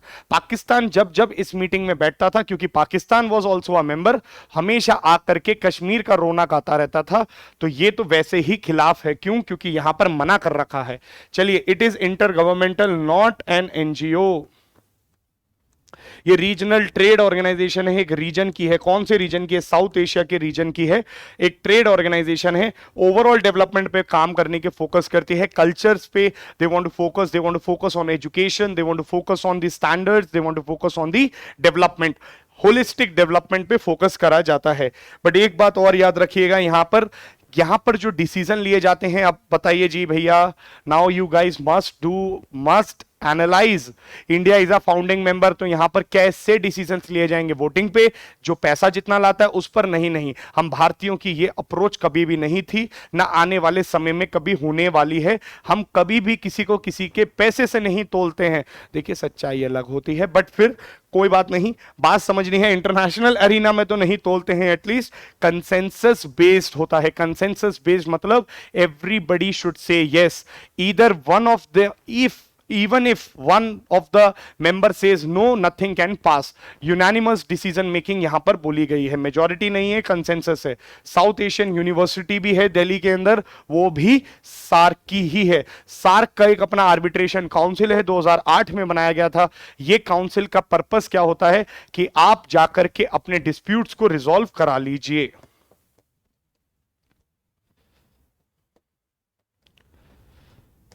चलिए नेक्स्ट मैं आपसे बोलता हूं नाटो, दिस है ना, नाटो, तो this NATO was also in news, RRR भी न्यूज में रहा, ये नाटो भी न्यूज में रहा, ठीक है, और दोनों ही नचा रहे हैं। तो जो आरआरआर वाला नाटो है वो देश को, दुनिया को नचा रहा है, और ये नाटो यूक्रेन को नचा रहा है। चलिए आगे बात करते हैं नाटो की। NATO is A inter governmental military alliance, 29 European and 2 North American states, consisting of total 31 members. 12 are the founding and 9 times, देखो 12 फाउंडिंग मेंबर से, उसके बाद 9 टाइम्स एक्सपेंशन हुआ है नाटो का। और इसी बात पर तो रशिया चिढ़ता है। रशिया का मानना है कि 1991 के डिसइंटीग्रेशन के बाद there was nothing, you were the only power, you were the super power, you were the unipolar world. अब आपको नाटो की आवश्यकता क्या है? आपको खतरा हमारे कम्युनिज्म से था, आपको खतरा हमारे वॉर्सो पैक्ट से था। याद करिए 1955 वॉर्सो पैक्ट जो नाटो के अगेंस्ट आया था, उससे खतरा था। आज हम खतरा है भी नहीं, तब भी आप एक्सपेंशन कर रहे हैं, इसका मतलब आपकी मंशा गलत है। Your intentions are very wrong, your intentions is to particular colonize again and that is what Russia did not wanted, but Ukraine का मानना था कि वो नाटो ज्वाइन करेगा। बट आप खुद सोच के देखिए, अगर यूक्रेन नाटो ज्वाइन कर लेता है तो बहुत प्रॉब्लम आ जाएगी। प्रॉब्लम क्यों आ जाएगी? बिकॉज यहां पर एक प्रिंसिपल होता है, उसे बोलते हैं प्रिंसिपल ऑफ कलेक्टिव सिक्योरिटी और कलेक्टिव डिफेंस। इट मींस ये वो वाली बात हो जाती है, याद करिए, मुझे मारा तो मारा, मेरे भाई को मारा, सब मारेंगे तुम्हें। तो हमारा एक गैंग चलता है, एक को मारा तो सब मारेंगे आपको। अगर आपने पोलैंड को भी टच कर दिया तो the NATO will come. NATO means 31 countries. See Russia can fight. वैसा मैं एक हाइपोथेटिकल सिचुएशन ले रहा हूं, कल को अगर यूएसए और रशिया की लड़ाई होती है then it will be a equal war. Russia भी काफी ज्यादा एडवांस है, but if you say Russia को लड़ना पड़ा 31 कंट्रीज के साथ, it becomes very very difficult. France के साथ लड़ना पड़ रहा है, यूके के साथ लड़ना पड़ रहा है, बहुत डिफिकल्ट हो जाएगा। टर्की के साथ लड़ना पड़ रहा है। That is why you will C Finland recently joined, है ना। फिनलैंड ने भी हाल ही में, और स्वीडन भी बनने वाला ही है। 32nd member Sweden will be the 32nd। अभी तो नहीं बनेगा, बट बनने की पूरी कोशिश में लगा पड़ा है। तो कब बना था ये? 1949। कौन सी ट्रीटी से बना था नाटो? आपसे सवाल पूछा जा सकता है। It was from the treaty of Dunkirk. Treaty of Dunkirk किसके बीच में थी? फ्रांस और यूनाइटेड किंगडम के बीच में थी। एंड 1949 में 12 मेंबर्स इसको फॉर्म कर लेते हैं। चलिए, नाटो से रिलेटेड आपको दो आर्टिकल्स भी जानने हैं, आर्टिकल 4 और article 5। What is article 4 of the NATO and article 5 of the NATO? देखिए, अभी हाल ही में न्यूज में क्या था, पोलैंड के ऊपर एक मिसाइल गिरी थी। और ये जो पोलैंड के ऊपर मिसाइल गिरी थी, ये किसने गिरी थी? ऐसा बोला गया, देखिए, यूक्रेन ने ऐसा बोला कि जो पोलैंड के ऊपर मिसाइल गिराई गई थी वो गिराई गई है किसके द्वारा? रशिया के द्वारा। तो रशिया ने पोलैंड पे मिसाइल गिरा दी है। अब ऐसा क्यों करना चाह रहा था? देखिए, हो क्या रहा है ना कहीं Ukraine is losing the war and Ukraine wants anyhow NATO should be involve. अगर नाटो इन्वॉल्व हो जाएगा then it becomes very difficult for Russia to counter NATO and the 30 countries. बहुत डिफिकल्ट हो जाएगा ये 31 कंट्रीज। तो उसी case में आपको देखने को मिलेगा कि पर्टिकुलरली रशिया को हराने के लिए यूक्रेन चाहता है नाटो इन्वॉल्व हो जाए। अच्छा, नाटो का एक प्रिंसिपल कहता है कि NATO can not be involve until and unless उसके मेंबर को ना मारा हो, क्योंकि Ukraine is still not the member. That is why NATO is not directly involve till yet. तो कहीं ना कहीं यूक्रेन ने दिमाग लगाया। देखो यूक्रेन ने क्या दिमाग लगाया, जो दोस्त उसको सपोर्ट कर रहे हैं पत्थर उठाया और उसके मुंह पे मार दिया और दिखाया कि देखो देखो उसने मारा, सामने वाले ने। कौन मार रहा है? रशिया मार रहा है। बट यूएसए बेवकूफ नहीं है, यूएसए को बात पता है, बाइडन है, कंजर्वेटिव आदमी है, नहीं है उतनी बस की, लड़ाई में डायरेक्टली इन्वॉल्व नहीं होंगे। तो वहां पर आपको देखने को मिलेगा कि यूएसए ने इंक्वायरी बिठाई और पता चला कि पोलैंड पे जो मिसाइल गिराई है वो यूक्रेन ने खुद ही गिरा दी है। तो ये मजाक ही हो गया। खैर, उस समय आर्टिकल्स न्यूज में थे, article 4 and article 5 of the NATO. तो याद रखना, आर्टिकल 4 ऑफ द नाटो क्या बोलता है? आर्टिकल 4 ऑफ द नाटो बोलता है कि एक मीटिंग बैठेगी, बट इस मीटिंग में कभी भी वॉर सैंक्शन नहीं होगा। मतलब क्या है? ये मीटिंग जरूर बैठेगी, यहां पर बातचीत करेंगे कि क्या हुआ है, किसको लड़ाई हो रही है, कैसे हो रही है, बट आर्टिकल 4 को यूज करके कभी भी नाटो लड़ाई नहीं लड़ता है। आर्टिकल 5 को यूज करके नाटो लड़ाई लड़ सकता है, मतलब कलेक्टिव डिफेंस वाला प्रिंसिपल को इस्तेमाल कर सकता है। तो आज अगर आपसे यूपीएससी बोले क्या यूक्रेन वॉर में आर्टिकल 5 लगा है? जी नहीं, आर्टिकल 5 तो अभी तक लगा ही नहीं है। आर्टिकल 4 आज की डेट में आपको देखने को मिलेगा, सिर्फ आर्टिकल 4 यूज करा गया है, आर्टिकल 5 नहीं। अगर आर्टिकल 5 होता, so you should know there will be direct involvement of NATO, collective defence. तो एक ही बार यूज करा गया है, कहां पर यूज करा है? अफगानिस्तान में। तो when USA invaded Afghanistan only 2001 से 2021 तक, तब ही सिर्फ और सिर्फ नाटो की फोर्सेस डायरेक्टली इन्वॉल्व हुई हैं और आर्टिकल 5 को इस्तेमाल करती हैं। हेडक्वार्टर्स कहां है? ब्रसल्स, बेल्जियम में। और इसका मिलिट्री हेडक्वार्टर्स कहां है? वो भी बेल्जियम में है, बट मॉन्स में है। याद रखिएगा ये बात। अब बात करते हैं क्वाड और वेस्ट एशिया क्वाड, ये दोनों न्यूज में थी। इनके मेंबर्स आपको याद होने चाहिए। क्वाड के मेंबर्स देखिए, USA, Australia, Japan, India. West Asia Quad बोल लो या फिर इसको I2U2 बोल लो। I2U2 मतलब इंडिया, इजराइल, यूएई, यूएसए। तो देखिए, एक चीज आपको पता होनी चाहिए, अब्राहम अकॉर्ड्स। तो अब्राहम अकॉर्ड्स साइन करवाया गया, एक ऐसा हस्ताक्षर है, एक ऐसा एग्रीमेंट है जो यूएसए के द्वारा लेड करा गया। अब्राहम अकॉर्ड्स ने एक्चुअल में नींव रख दी मिडिल ईस्ट के अंदर थोड़ी शांति की। बट क्या ये शांति बन पाएगी, नहीं बन पाएगी, ये तो बहुत ही डिफिकल्ट प्रोसेस है। प्रिडिक्शन में आगे आने वाले समय में समझ में आएगा आपको, तभी आपको देखने को मिलेगा कि हाल ही में चाइना ने भी एक मिडिल ईस्ट के साथ समझौता करा है, and China has brokered a deal between Iran and Saudi. So Saudi और ईरान में भी दोस्ती कराने की कोशिश चाइना कर रहा है। खैर वो मेंस का पार्ट बन जाता है। अगर आप चाहते हैं कि ऐसे ही इंटरेस्टिंग टॉपिक्स पे कोई वीडियोस बनाई जाएं जिसमें आपको समझाया जाए इन डेप्थ आईआर से related, so please comment section में बताइए। We will definitely try to come up with those ideas and those videos जहां पे आपको इन डेप्थ अंडरस्टैंडिंग दी जाएगी, बताया जाएगा कि किस तरीके से ये आईआर का युद्ध और आईआर की मेंटालिटी चलती है। चलिए आगे बढ़ते हैं। ये मेंबर्स आपको पता होनी चाहिए। अब्राहम अकॉर्ड साइन हुआ था किसके बीच में, यूएसए, यूएई एंड इजराइल। तो देखिए इजराइल और यूएई के बीच में हमेशा से एक दुश्मनी रही है। इवन दो मैं आपको ये नहीं बोलूंगा, बस मैं आपको एक छोटा सा बात बता देता हूं। देखिए ये है सॉरी, मैं बात करता हूं यहां पे Israel, Iran, Saudi Arabia led group. तो एक चीज याद रखिएगा, ये तीन बहुत बड़े लीडर हैं। कहां पर ये तीन बहुत बड़े लीडर हैं, मिडिल ईस्ट, वेस्ट एशिया या गल्फ के आसपास के रीजन में।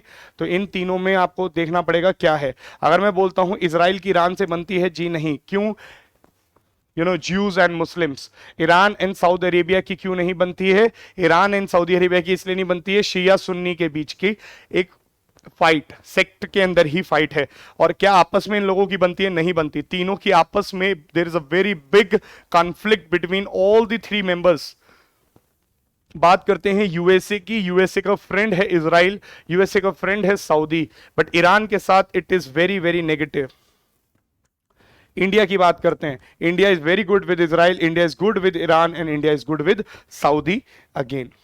चलिए अब बात करते हैं G20 की।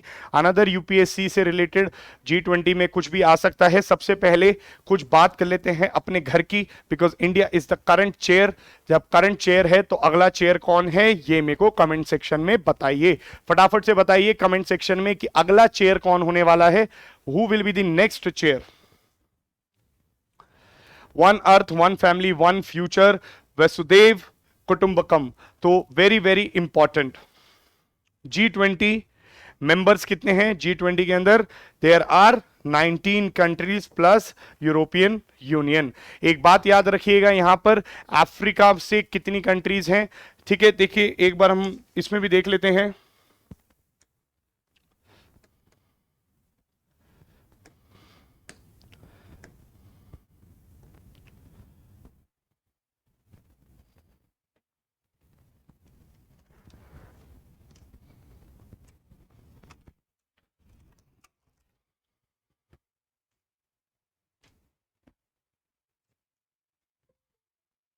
एक सेकंड जस्ट गाइस होल्ड करिएगा।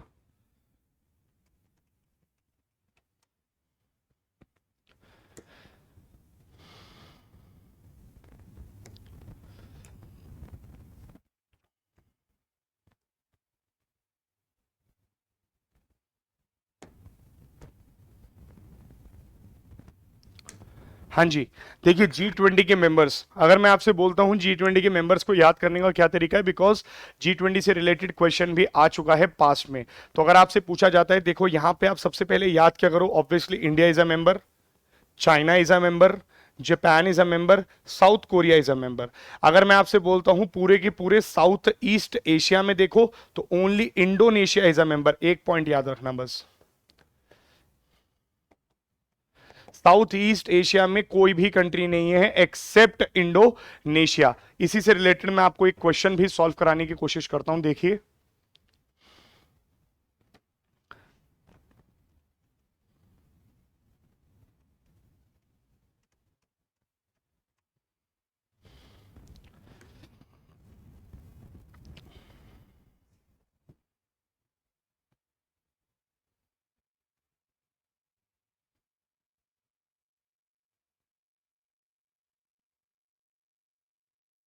बहुत ही इंटरेस्टिंग क्वेश्चन है जो यूपीएससी पास्ट ईयर का क्वेश्चन है। एक बार इस पे एनालाइजेशन देख लेते हैं। सिर्फ अगर आपको 20 मेंबर्स याद भी नहीं होते, बट अगर आप थोड़ा सा दिमाग लगा करके पढ़ेंगे तो काफी चीजें सॉल्व हो जाती हैं। देखिए, in which one of the following groups are all the 4 countries members of the G20। Past का क्वेश्चन है। Argentina, Mexico, South Africa, Turkey, Australia, Canada, इस तरीके का क्वेश्चन आता है तो एक बात याद रखना, बहुत मुश्किल हो जाता है कि हम इसका आंसर कर पाएं, क्योंकि सारी कंट्रीज के नाम तो हमें याद नहीं हो पाएंगे।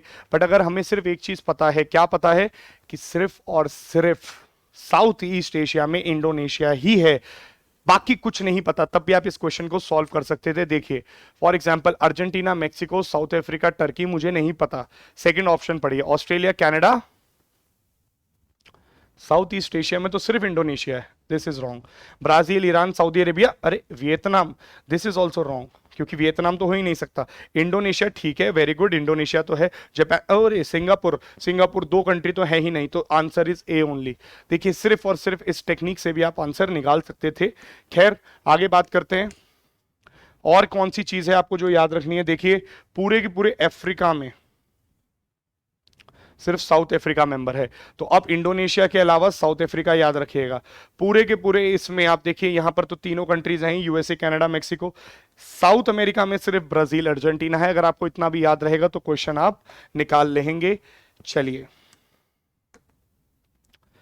ओके, 1999 में इसका फॉर्मेशन होता है। 80% of the world GDP, 75% of international trade and 2/3 of the population, ये शो करता है। अब सबसे पहले बात करते हैं हम लोग G20 में कौन कौन से मैकेनिज्म्स चलते हैं। देखिए G20 का एक होता है फाइनेंशियल ट्रैक।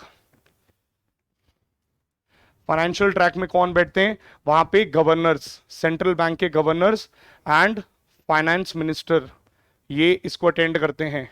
ठीक है, 1999 में बनाने का पर्पस भी यही था। Why G20 was formed, because in 1997 there was East Asian crisis. To counter the East Asian crisis and to bring the stability in the growing development economies, G20 was formed. So particularly G20 में आपको देखने को मिलेगा financial track is one such track. Then there is another track and that track is known as sherpa track. Who is a sherpa? Sherpa is a personal envoy of the official head. मतलब मोदी जी पूरे साल तो meeting attend नहीं कर सकते, क्योंकि देखिए हम लोगों को ये बैटन कब सौंप दिया गया था G20 का, लास्ट दिसंबर 2022। कब तक चलेगा हमारे पास? नवंबर तक। इस एक साल में क्या मोदी जी हर बार मीटिंग अटेंड करेंगे? जी नहीं। So who will now represent? Amitabh Kant. Amitabh Kant in India is Sherpa.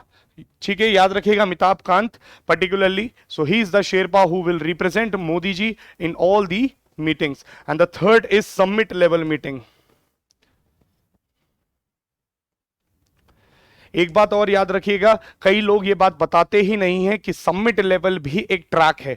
Summit level meetings are also there. Summit level means official heads participate and summit level meeting started from the year 2008। First summit level meeting of the G20 happened in 2008।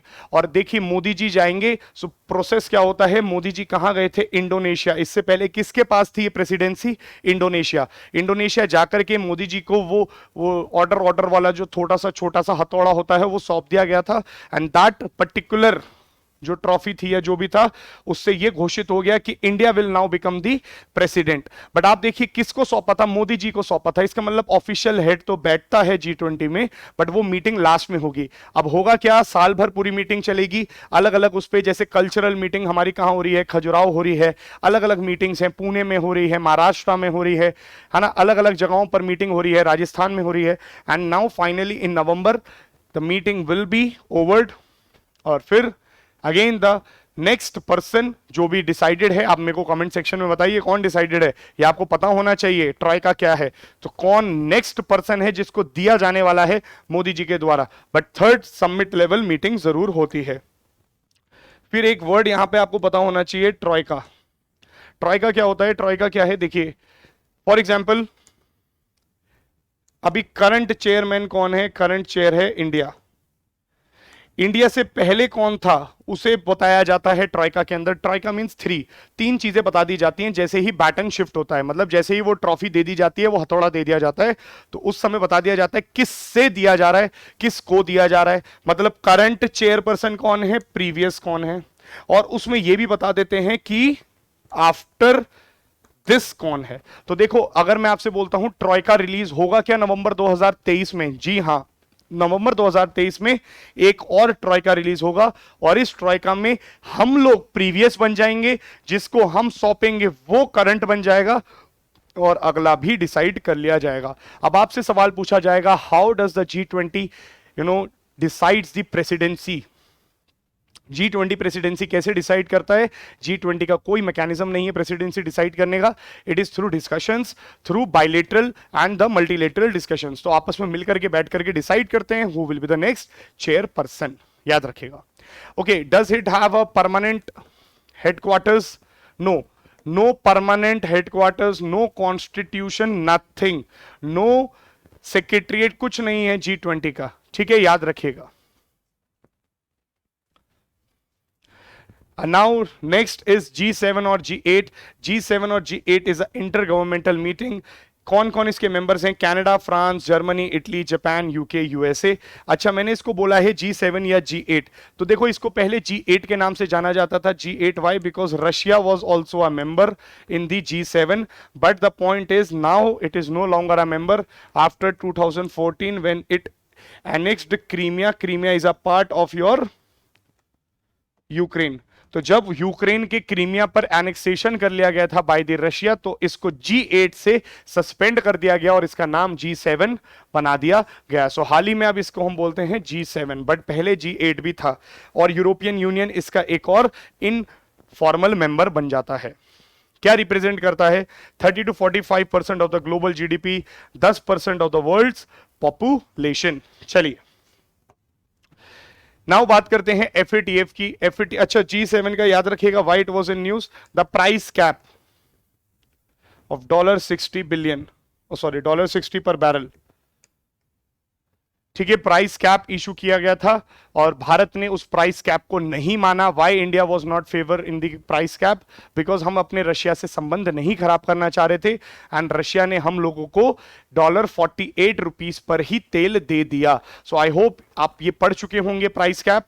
अगर नहीं पढ़ा है, and if you want a detailed video on how price cap works, किस तरीके से price cap impact करता है economics को, प्लीज लेट अस नो, हम लोग इस पर भी एक डिटेल्ड वीडियो लाएंगे।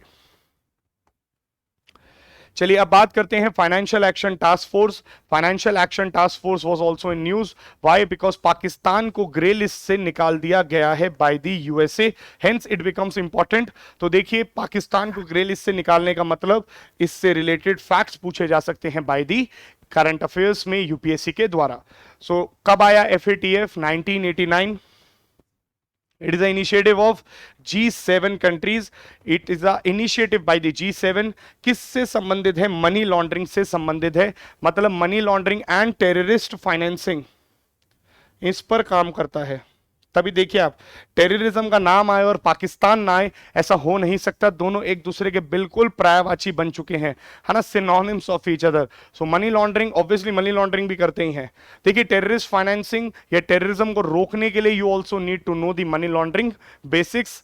तो ये आपको पता होना चाहिए कि money laundering and terrorist financing both are related. सवाल आपसे यूपीएससी ये पूछेगा प्री में, कहेगा 2001 से पहले इसका फॉर्मेशन हो चुका है।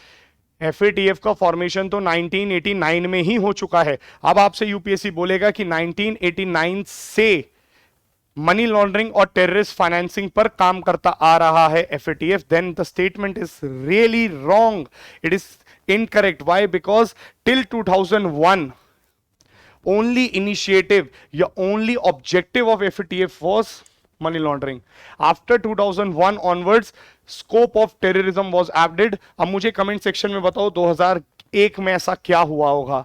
याद है कुछ? वर्ल्ड ट्रेड सेंटर कुछ अटैक हुआ था, 9/11। जी हां, वो ही रिव्यू या वो ही एक तरीके से प्रॉब्लम बनता है, और उसके बाद FATF मनी लॉन्ड्रिंग के साथ साथ टेररिस्ट फाइनेंसिंग पर भी काम करता है।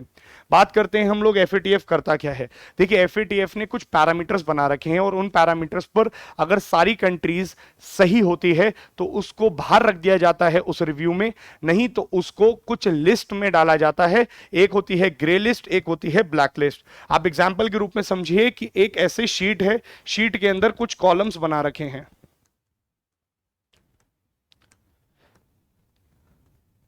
ठीक है, करीबन 36 से 40 कॉलम्स होते हैं पीयर रिव्यूज के, और यहां पर बोला जाता है कितने कॉलम्स पर एक कंट्री टिक कर पाती है। मान लीजिए इंडिया को उठाया, इंडिया का पीयर रिव्यू होगा। पीयर रिव्यू मतलब हम सब मिलकर के आपस में रिव्यू करेंगे। कितने मेंबर्स हैं इसमें, देखिए मेंबर्स कितने हैं इसमें, 39 मेंबर्स, ठीक है ना। 39 मेंबर्स हैं किसके अंदर, एफएटीएफ के अंदर। तो कितने मेंबर्स रिव्यू करेंगे, 39 मेंबर्स रिव्यू करेंगे। अब मान लीजिए इंडिया का पीयर रिव्यू होता है कि टेररिस्ट और मनी लॉन्ड्रिंग पे क्या काम है, तो अगर भारत के सारे पैरामीटर्स टिक हैं तो भारत एफएटीएफ की कोई भी लिस्ट में नहीं आएगा। परंतु क्या हुआ, पाकिस्तान का जब हुआ तो पाकिस्तान के कई सारे पैरामीटर्स क्रॉस हो गए और इसलिए उसको ग्रे लिस्ट में डाल दिया गया। ग्रे लिस्ट का दूसरा नाम होता है अदर मॉनिटर्ड जुरिस्डिक्शन। यूपीएससी आपसे सवाल पूछेगा क्या एफएटीएफ की ग्रे लिस्ट में आने का मतलब यह है कि now the country can not receive any monetary transactions, या कोई भी पैसा नहीं मिल सकता है? जी नहीं, there is nothing like that. अगर आप ग्रे लिस्ट में आ जाते हो इसका मतलब कहीं से भी ये नहीं है कि आपके ऊपर मनी या फाइनेंशियल स्टॉपिंग लगा दी जाती है या कर्ब कर दिया जाता है। There are no restrictions, financial restrictions नहीं लगते हैं। आपको मौका दिया जाता है, समय दिया जाता है ताकि आप इंप्रूव कर सकें। थोड़ा समय दिया जाता है, ग्रे लिस्ट में इंप्रूव करें, अपने जो क्रॉसेस हैं उनको टिक में बदलें और बाहर आ जाएं। बट अगर आप नहीं मानेंगे तो then you will go into black list, and in the black list that is known as call for action. ये जो पर्टिकुलर ब्लैक लिस्ट है, याद रखिएगा, इसमें आज की डेट में ईरान है, नॉर्थ कोरिया है, म्यांमार है। अगर ये कंट्रीज इसमें आ गई हैं इसका मतलब now they can not receive international funding, और the funding from those 39 members बहुत मुश्किल हो जाता है। ठीक है, तो कुछ ही चीजों पर फंडिंग मिलेगी, हर चीज पर फंडिंग नहीं मिलेगी, रिस्ट्रिक्टिव हो जाती है फंडिंग।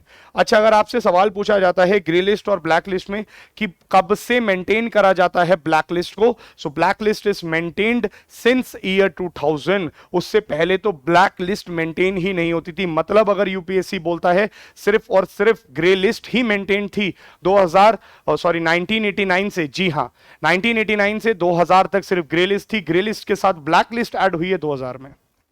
ठीक है, देख लीजिए, कोई डाउट है तो पूछ लीजिए, बताइए फटाफट से गाइस। अगर आप लोग समझ रहे हैं तो कमेंट बॉक्स में बताइए, लाइक करिए, शेयर करिए, बताइए फटाफट से क्या समझ में आ रहा है आप लोगों को।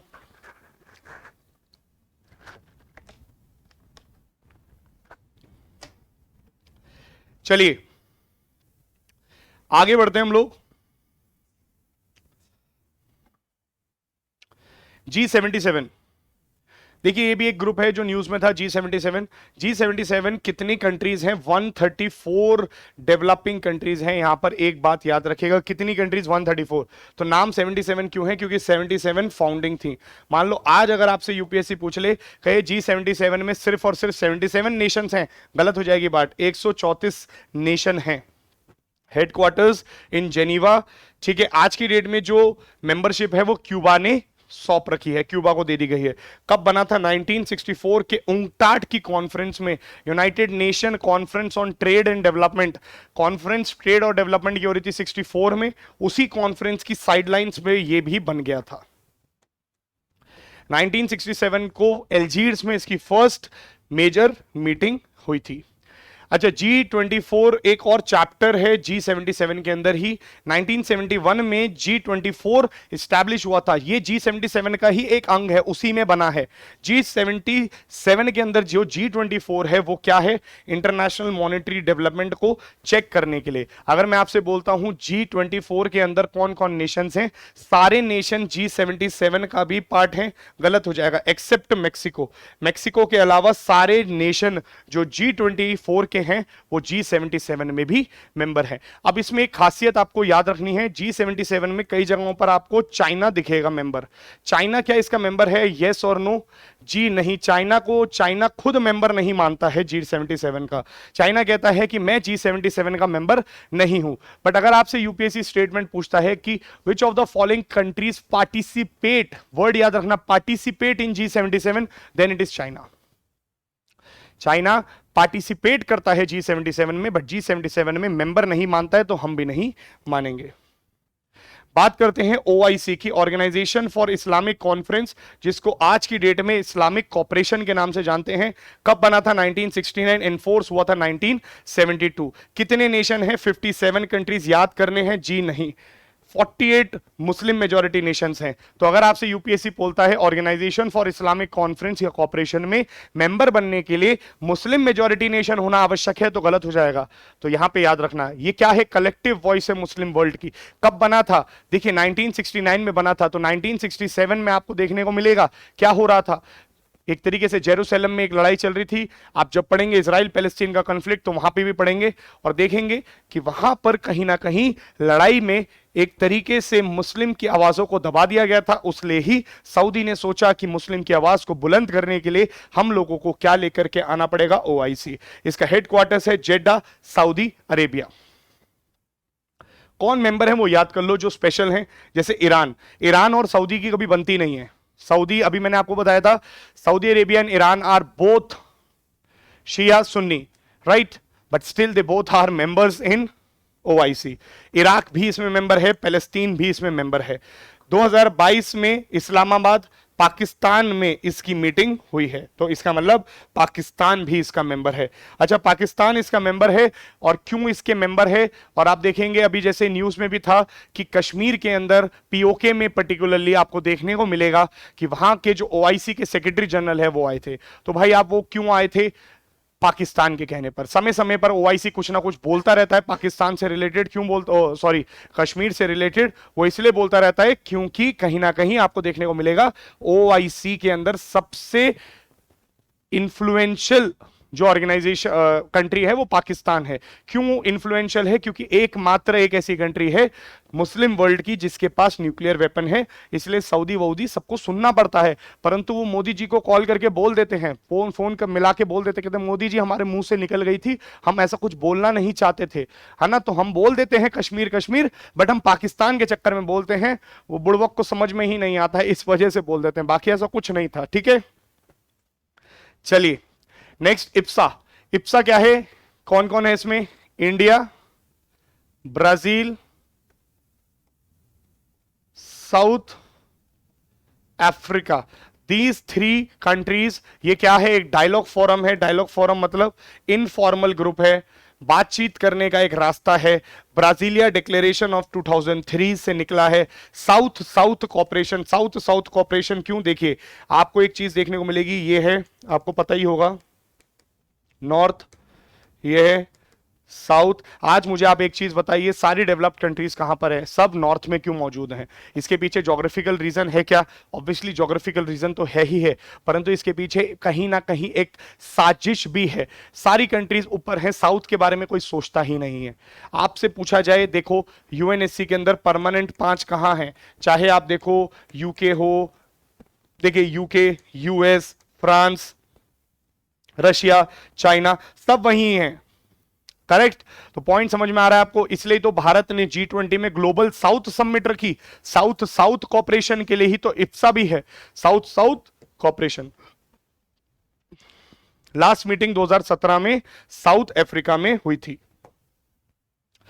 नॉन अलाइनमेंट मूवमेंट की बात कर लेते हैं जल्दी जल्दी। 120 कंट्रीज हैं। 1961 में इसका फॉर्मेशन होता है। क्यों फॉर्मेशन 1961 में होता है? तो 1949 में नाटो आता है, 1955 में वॉर्सो आता है, वॉर्सो पैक्ट, किसका? रशिया के द्वारा, यूएसएसआर के द्वारा। और ये क्या चाहते हैं कि कहीं ना कहीं भारत भी एक साइड चूज कर ले। और आप पढ़ भी चुके होंगे कि भारत ने कोई साइड चूज नहीं करी। नेहरू जी ने 5 कंट्रीज जैसे इंडिया, इजिप्ट, इंडोनेशिया, यूगोस्लाविया, घाना के प्रेसिडेंट्स और प्राइम मिनिस्टर्स के साथ मिलकर के क्या बनाया? नैम। तो नॉन अलाइनमेंट मूवमेंट क्या बोलता है कि हम किसी के साथ अलाइन नहीं होंगे, हम अपना ही एक ग्रुप बना लेंगे। और देखिए heads of the state summit जो होती है, हाईएस्ट डिसीजन मेकिंग होती है, हर 3 साल में मिलते हैं। साउथ अफ्रीका के अलावा देखिए आज की डेट में आपको देखने को मिलेगा every South African nation is a member in the NAM except South Sudan. आपसे पूछा जाए कि पाकिस्तान भी नॉन अलाइनमेंट का मेंबर है? जी हां, पाकिस्तान भी नॉन अलाइनमेंट का मेंबर है, बना 1976 में, परंतु फाउंडिंग नहीं था, फाउंडिंग तो हम ही रहे हैं, हमारे ही द्वारा स्टैब्लिश करा गया है। बैंडंग कॉन्फ्रेंस ऑफ 1955 से इसकी नींव रखी गई थी। बैंडंग कॉन्फ्रेंस क्या थी? जहां पर principles of 5 peaceful principles of को एग्जिस्टेंस, पंचशील का डिस्कस किया गया था। याद करिए 54 में जाओ एनलाए और अपने नेहरू जी के बीच में एक हिस्टोरिक एग्रीमेंट साइन होता है जहां पर 5 प्रिंसिपल साइन होते हैं, और उसके बाद आपको देखने को मिलेगा बैंडंग कॉन्फ्रेंस होती है, और बैंडंग कॉन्फ्रेंस में रीटेरिएट करा जाता है कि हम उन 5 प्रिंसिपल्स को फिर आगे लेकर के जाएंगे। एंड फाइनली बैंडंग कॉन्फ्रेंस के बाद इसकी नींव रखते हुए 1961 में नाम एस्टैब्लिश हो जाता है। हर 3 साल में मीटिंग होती है, याद रखिएगा। अच्छा, एक बात और याद रखिएगा, क्या इसका कोई फॉर्मल कॉन्स्टिट्यूशन है? जी नहीं। अच्छा, कोई परमानेंट सेक्रेटरीट है? जी नहीं। तो फिर ये चलता किसके बेसिस पर है? तो ये चलता किसके बेसिस पर है? आपस में बात कर लेते हैं, उसके बेसिस पे चलता है। रोटेशनल चेयरमैनशिप रहती है।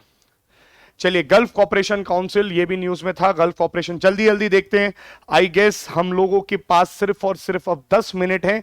10 मिनट के अंदर कोशिश करते हैं 2 या 3 ऑर्गेनाइजेशंस को और कवर करने की, ताकि आप लोगों का सिलेबस मैक्सिमम हो पाए। आई एम रियली सॉरी कि बहुत टाइम कंस्ट्रेंट के साथ है, इसलिए मैं सारी ऑर्गेनाइजेशंस नहीं करा सकता। बट अगेन, अगर आप लोगों को ऐसी कोई सीरीज चाहिए जिसमें सारी ऑर्गेनाइजेशंस कवर्ड हो, जी कमेंट बॉक्स में जरूर बताइए। 1981 स्टैब्लिश होता है, रीजनल इंटर गवर्नमेंटल ऑर्गेनाइजेशन है। Bahrain, Qatar, Kuwait, Oman, Saudi Arabia, UAE, ये मेंबर्स हैं गल्फ कॉपरेशन काउंसिल के। रियाद, सऊदी अरेबिया इसका हेडक्वार्टर्स है। इसकी अपनी एक फोर्स है जिसको पेनिनसुलर शील्ड फोर्स कहा जाता है। ये गल्फ गेम्स को भी स्टैब्लिश करते हैं। गल्फ के अपने एक गेम्स होते हैं। अच्छा, एक कलेजी नाम की एक कॉमन करेंसी भी ये स्टैब्लिश करना चाहते हैं, जस्ट लाइक यूरो। जैसे यूरो यूरोपियन यूनियन के कुछ कंट्रीज में कॉमन करेंसी बन जाता है, ऐसी ही कलेजी अपनी एक कंट्री चाहते हैं। एक बात याद रखिएगा, ये भी एक्सट्रीम स्टेटमेंट है, बट जी हां, बिल्कुल सही है। All current members are monarchies, जितने भी हैं, चाहे वो कॉन्स्टिट्यूशनल हो, चाहे वो अलग तरीके से मोनार्कीज हो, बट डिक्टेटर्स में हो, कैसे भी हो, हैं सारी मोनार्कीज। आरआईसी क्या है? देखिए, ये भी न्यूज में था। रशिया, इंडिया, चाइना, इनका आपस का एक प्लेटफॉर्म है जिसमें ये आपस में मिलकर के डिस्कस कर लेते हैं। तो तवांग क्लैश के बाद आरआईसी काफी न्यूज में रहा था। बोला जा रहा था कि रशिया, इंडिया, चाइना एक ऐसा प्लेटफॉर्म है जिसमें रशिया एक मीडिएटर का काम कर सकता है। चलिए, अरब लीग अभी न्यूज में रहा है। हाल ही में सीरिया को वापस ज्वाइन करा लिया गया है अरब लीग के द्वारा। So now it is very very important, कौन कौन इसके मेंबर्स हैं? 6 मेंबर्स हैं, Egypt, Iraq, Jordan, Lebanon, Saudi Arabia. Syria को बाहर कर दिया गया था बट वापस ले आया गया है। कब बना था? 1945। इंडिया कौन है इसमें? Observer. India is observer here. देखिए, ब्राजील और वेनेजुला ये भी ऑब्जर्वर ही हैं। एनुअल मीटिंग होती है साल में एक बार। 2023 में अभी मीटिंग कहां हो रही है? Saudi Arabia. ईरान क्या इसका मेंबर है? देखो, ईरान ओआईसी के अंदर मेंबर है, अरब लीग के अंदर मेंबर नहीं है, याद रखिएगा। Commonwealth of Nations, very very important. Commonwealth of Nations, देखिए कॉमनवेल्थ ऑफ नेशंस क्या है? ये वो ग्रुप हैं जो पहले ब्रिटिश की कॉलोनीज रह चुके थे।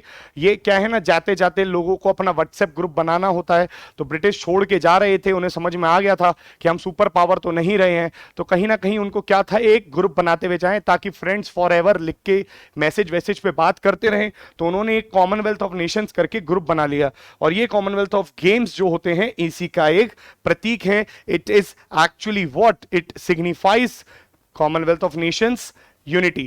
So they are binded by unity, democracy, common culture. Okay, next, there are around 56 members in the Commonwealth of Nations. Is India a member? Yes, India is a member. Now the question comes to you, if UPSC asks you India was forced to become a member of the Commonwealth of Nations, it's wrong, because India was and India is a sovereign country. हम लोग आजाद हैं, आजाद रहेंगे, और आजादी में ही हमने ये decision लिया था कि हम कॉमनवेल्थ ऑफ नेशन का मेंबर बनेंगे।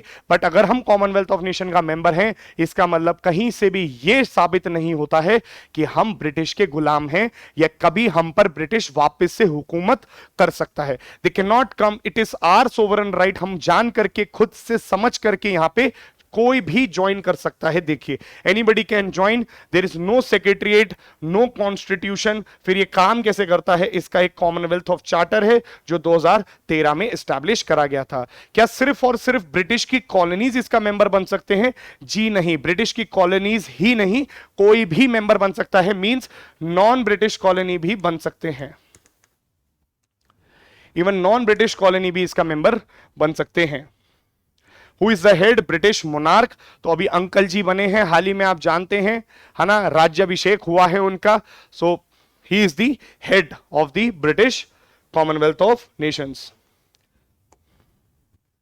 ओके, इसका थोड़ा सा बैकग्राउंड देख लेते हैं। In 1926 through Balfour Declaration it came into being, then statue of Westminster 1931, और लास्ट में लंदन डिक्लेरेशन ऑफ 1949 से एस्टैब्लिशमेंट होता है किसका? कॉमनवेल्थ ऑफ नेशंस का।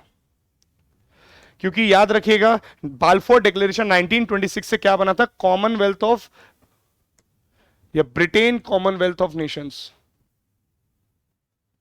Britain Commonwealth of Nations. फिर इसका नाम चेंज करके लंदन डिक्लेरेशन 1949 से आज का जो इसका करंट स्ट्रक्चर देखने को मिलता है वो हमें 1949 के Commonwealth of Nations London declaration से मिलता है। सो आप लोग यहां पर देखिए, हम लोगों ने कई सारी ऑर्गेनाइजेशंस की कोशिश करी है कि हम लोग कवर कर पाए।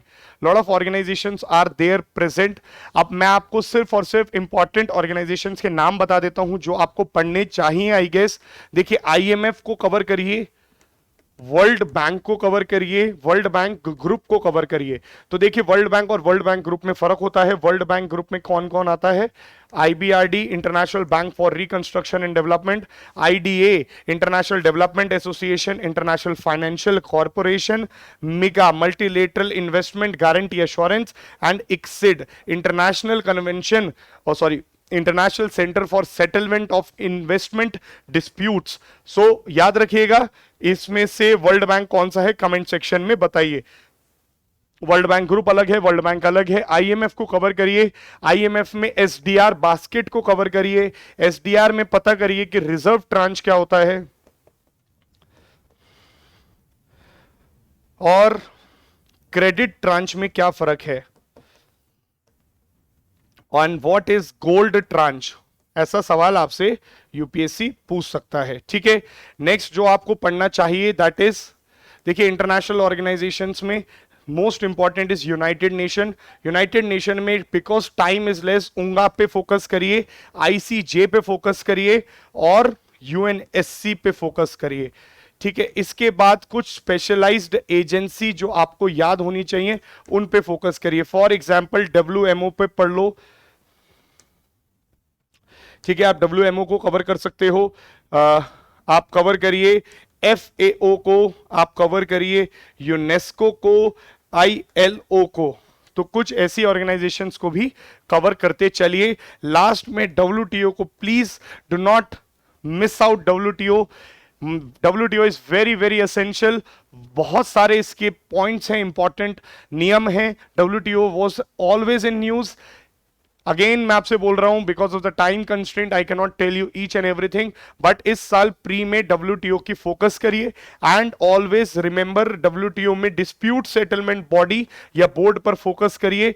डिस्प्यूट सेटलमेंट बॉडी क्यों नहीं हो पा रही है? इवन यहां पर आप एक चीज पर और फोकस करिएगा, COVID waiver, how and why COVID waiver could not be done. और यहां पर प्लीज अगर आप करते हैं तो बॉक्सेस पर जरूर फोकस करिएगा। What is green box, what is blue box, what is amber box, and finally जो आपको पता होना चाहिए कौन सा बॉक्स है, that is special and differential box. So in box को भी कवर करते चलिएगा। मैं आपको छोटी सी हिंट दे देता हूं बॉक्सेस की WTO में, ये इंपॉर्टेंट हो जाता है। Green box are those boxes जहां पर सब्सिडीज अलाउड है, 100% सब्सिडीज आर अलाउड। क्या कोई लिमिट है? No limit. Blue box production limiting subsidies, याद करिए, limit no, it is also allowed. Amber box not allowed. Then only what is allowed? De minimis level. And what is de minimis level here? 5% for the developed and 10% for the developing. Correct? याद करिए, अब ये D minimis level को आप कभी तोड़ सकते हैं? जी नहीं तोड़ सकते, but India is violating the de minimis level also. तो क्यों हो पा रहा है? Peace package, Bali peace package 2014 में आया था। देन इन ईयर 2017 इसका टाइम पीरियड इन्फानाइट कर दिया गया था, याद करिए। Then special and differential box, everything is allowed, it is for the least developing countries. Clear हो रही है बात? सो आई होप आप लोग इसको पढ़ रहे होंगे। देखिए कुछ important topics again, NPT, Interpol, Asia Pacific group, इसको भी कवर कर लीजिएगा। Asia Pacific group on money laundering, NPT non proliferation treaty, non proliferation treaty के साथ आप एनएसजी को जरूर पढ़ें। देखिए न्यूक्लियर सप्लायर्स ग्रुप को पढ़ें। मैं आपको बेसिक सी एक जल्दी से बात बता देता हूं। अगर आपसे पूछा जाए एनएसजी किस पर फोकस करता है? न्यूक्लियर्स पर, करेक्ट। ऐसे ही है ऑस्ट्रेलिया ग्रुप का पर्टिकुलर फोकस किस चीज पर है मेरे को बताइए। वॉसेनार एग्रीमेंट का किस पर है? ये आपको बेसिक डिफरेंस पता होने चाहिए। और एमटीसीआर का किस पर है? एमटीसीआर का जब पढ़ते हो तो वो रेंज क्या है, कितने किलोमीटर और कितना किलो मास लेकर के जाने पर स्पेशल फोकस है। तो बस इतनी सी अगर आप चीजें ध्यान रखते हैं, सो आई होप यहां से यूपीएससी क्वेश्चंस पूछेगा। कुछ प्लेसेस इन न्यूज हैं वो हम ज्योग्राफी एंड मैपिंग में आने वाले समय में कवर करेंगे। आई होप लेक्चर आप लोगों को पसंद आया होगा। टाइम कंस्ट्रेंट की वजह से कम कवर कर पाए हैं, but I hope you got the idea through all the organisations how can UPSC ask you certain questions, what is the mindset, what is the thinking behind asking you questions. They try to frame questions that are similar in nature, कहीं ना कहीं आपस में link करते हुए होंगे, confuse करते हुए होंगे। That is how UPSC creates the question. चलिए, आई थिंक टाइम हो चुका है। बाकी आप लोग प्लीज ध्यान रखिए कि आपको किस तरीके से टॉपिक्स को कवर करना है, कैसे कवर करना है। एंड एक चीज और याद रखिएगा, अभी the time is very less. Prelims सिर्फ 7-8 दिन बाद ही है, 1 हफ्ता ही रह गया है प्रीलिम्स को। तो आई फील कि यहां पर सिर्फ और सिर्फ प्रीलिम्स पॉइंटर्स पे फोकस करिए। प्री पॉइंटर्स में भी ऑर्गेनाइजेशंस को कवर करते वक्त अभी do not go into India, Africa, India, Australia, because time is less. International organisations को कवर कर लीजिए, वहीं से क्वेश्चंस निकलने की प्रोबेबिलिटी रहती है। और रिवीजन मोड पे आ जाइए, रिवीजन ज्यादा से ज्यादा करिए। एक बार पढ़ते हैं तो 3 बार पढ़िए उसी चीज को, 10 बार पढ़िए। Try to consolidate all your learnings whatsoever you have learn in the past 1 year। This is the time period where you have to consolidate the each and every learning. So सारी लर्निंग्स को consolidate कर लीजिए and I hope you clear this exam. कल मैं आपको मिलता हूं environment and ecology के साथ। Till then thank you so much. कल हम लोग मिलते हैं एनवायरमेंट एंड इकोलॉजी के साथ। इसको रिवाइज कर लीजिए, कोई डाउट्स आते हैं तो मुझसे कमेंट सेक्शन में आप पूछ लीजिए। अभी इस क्लास ओवर होने के बाद कमेंट सेक्शंस को मैं देखूंगा, कोई भी डाउट्स होंगे I will personally try to solve all your doubts. Till then thank you so much, see you tomorrow again on the same time. Till then good bye.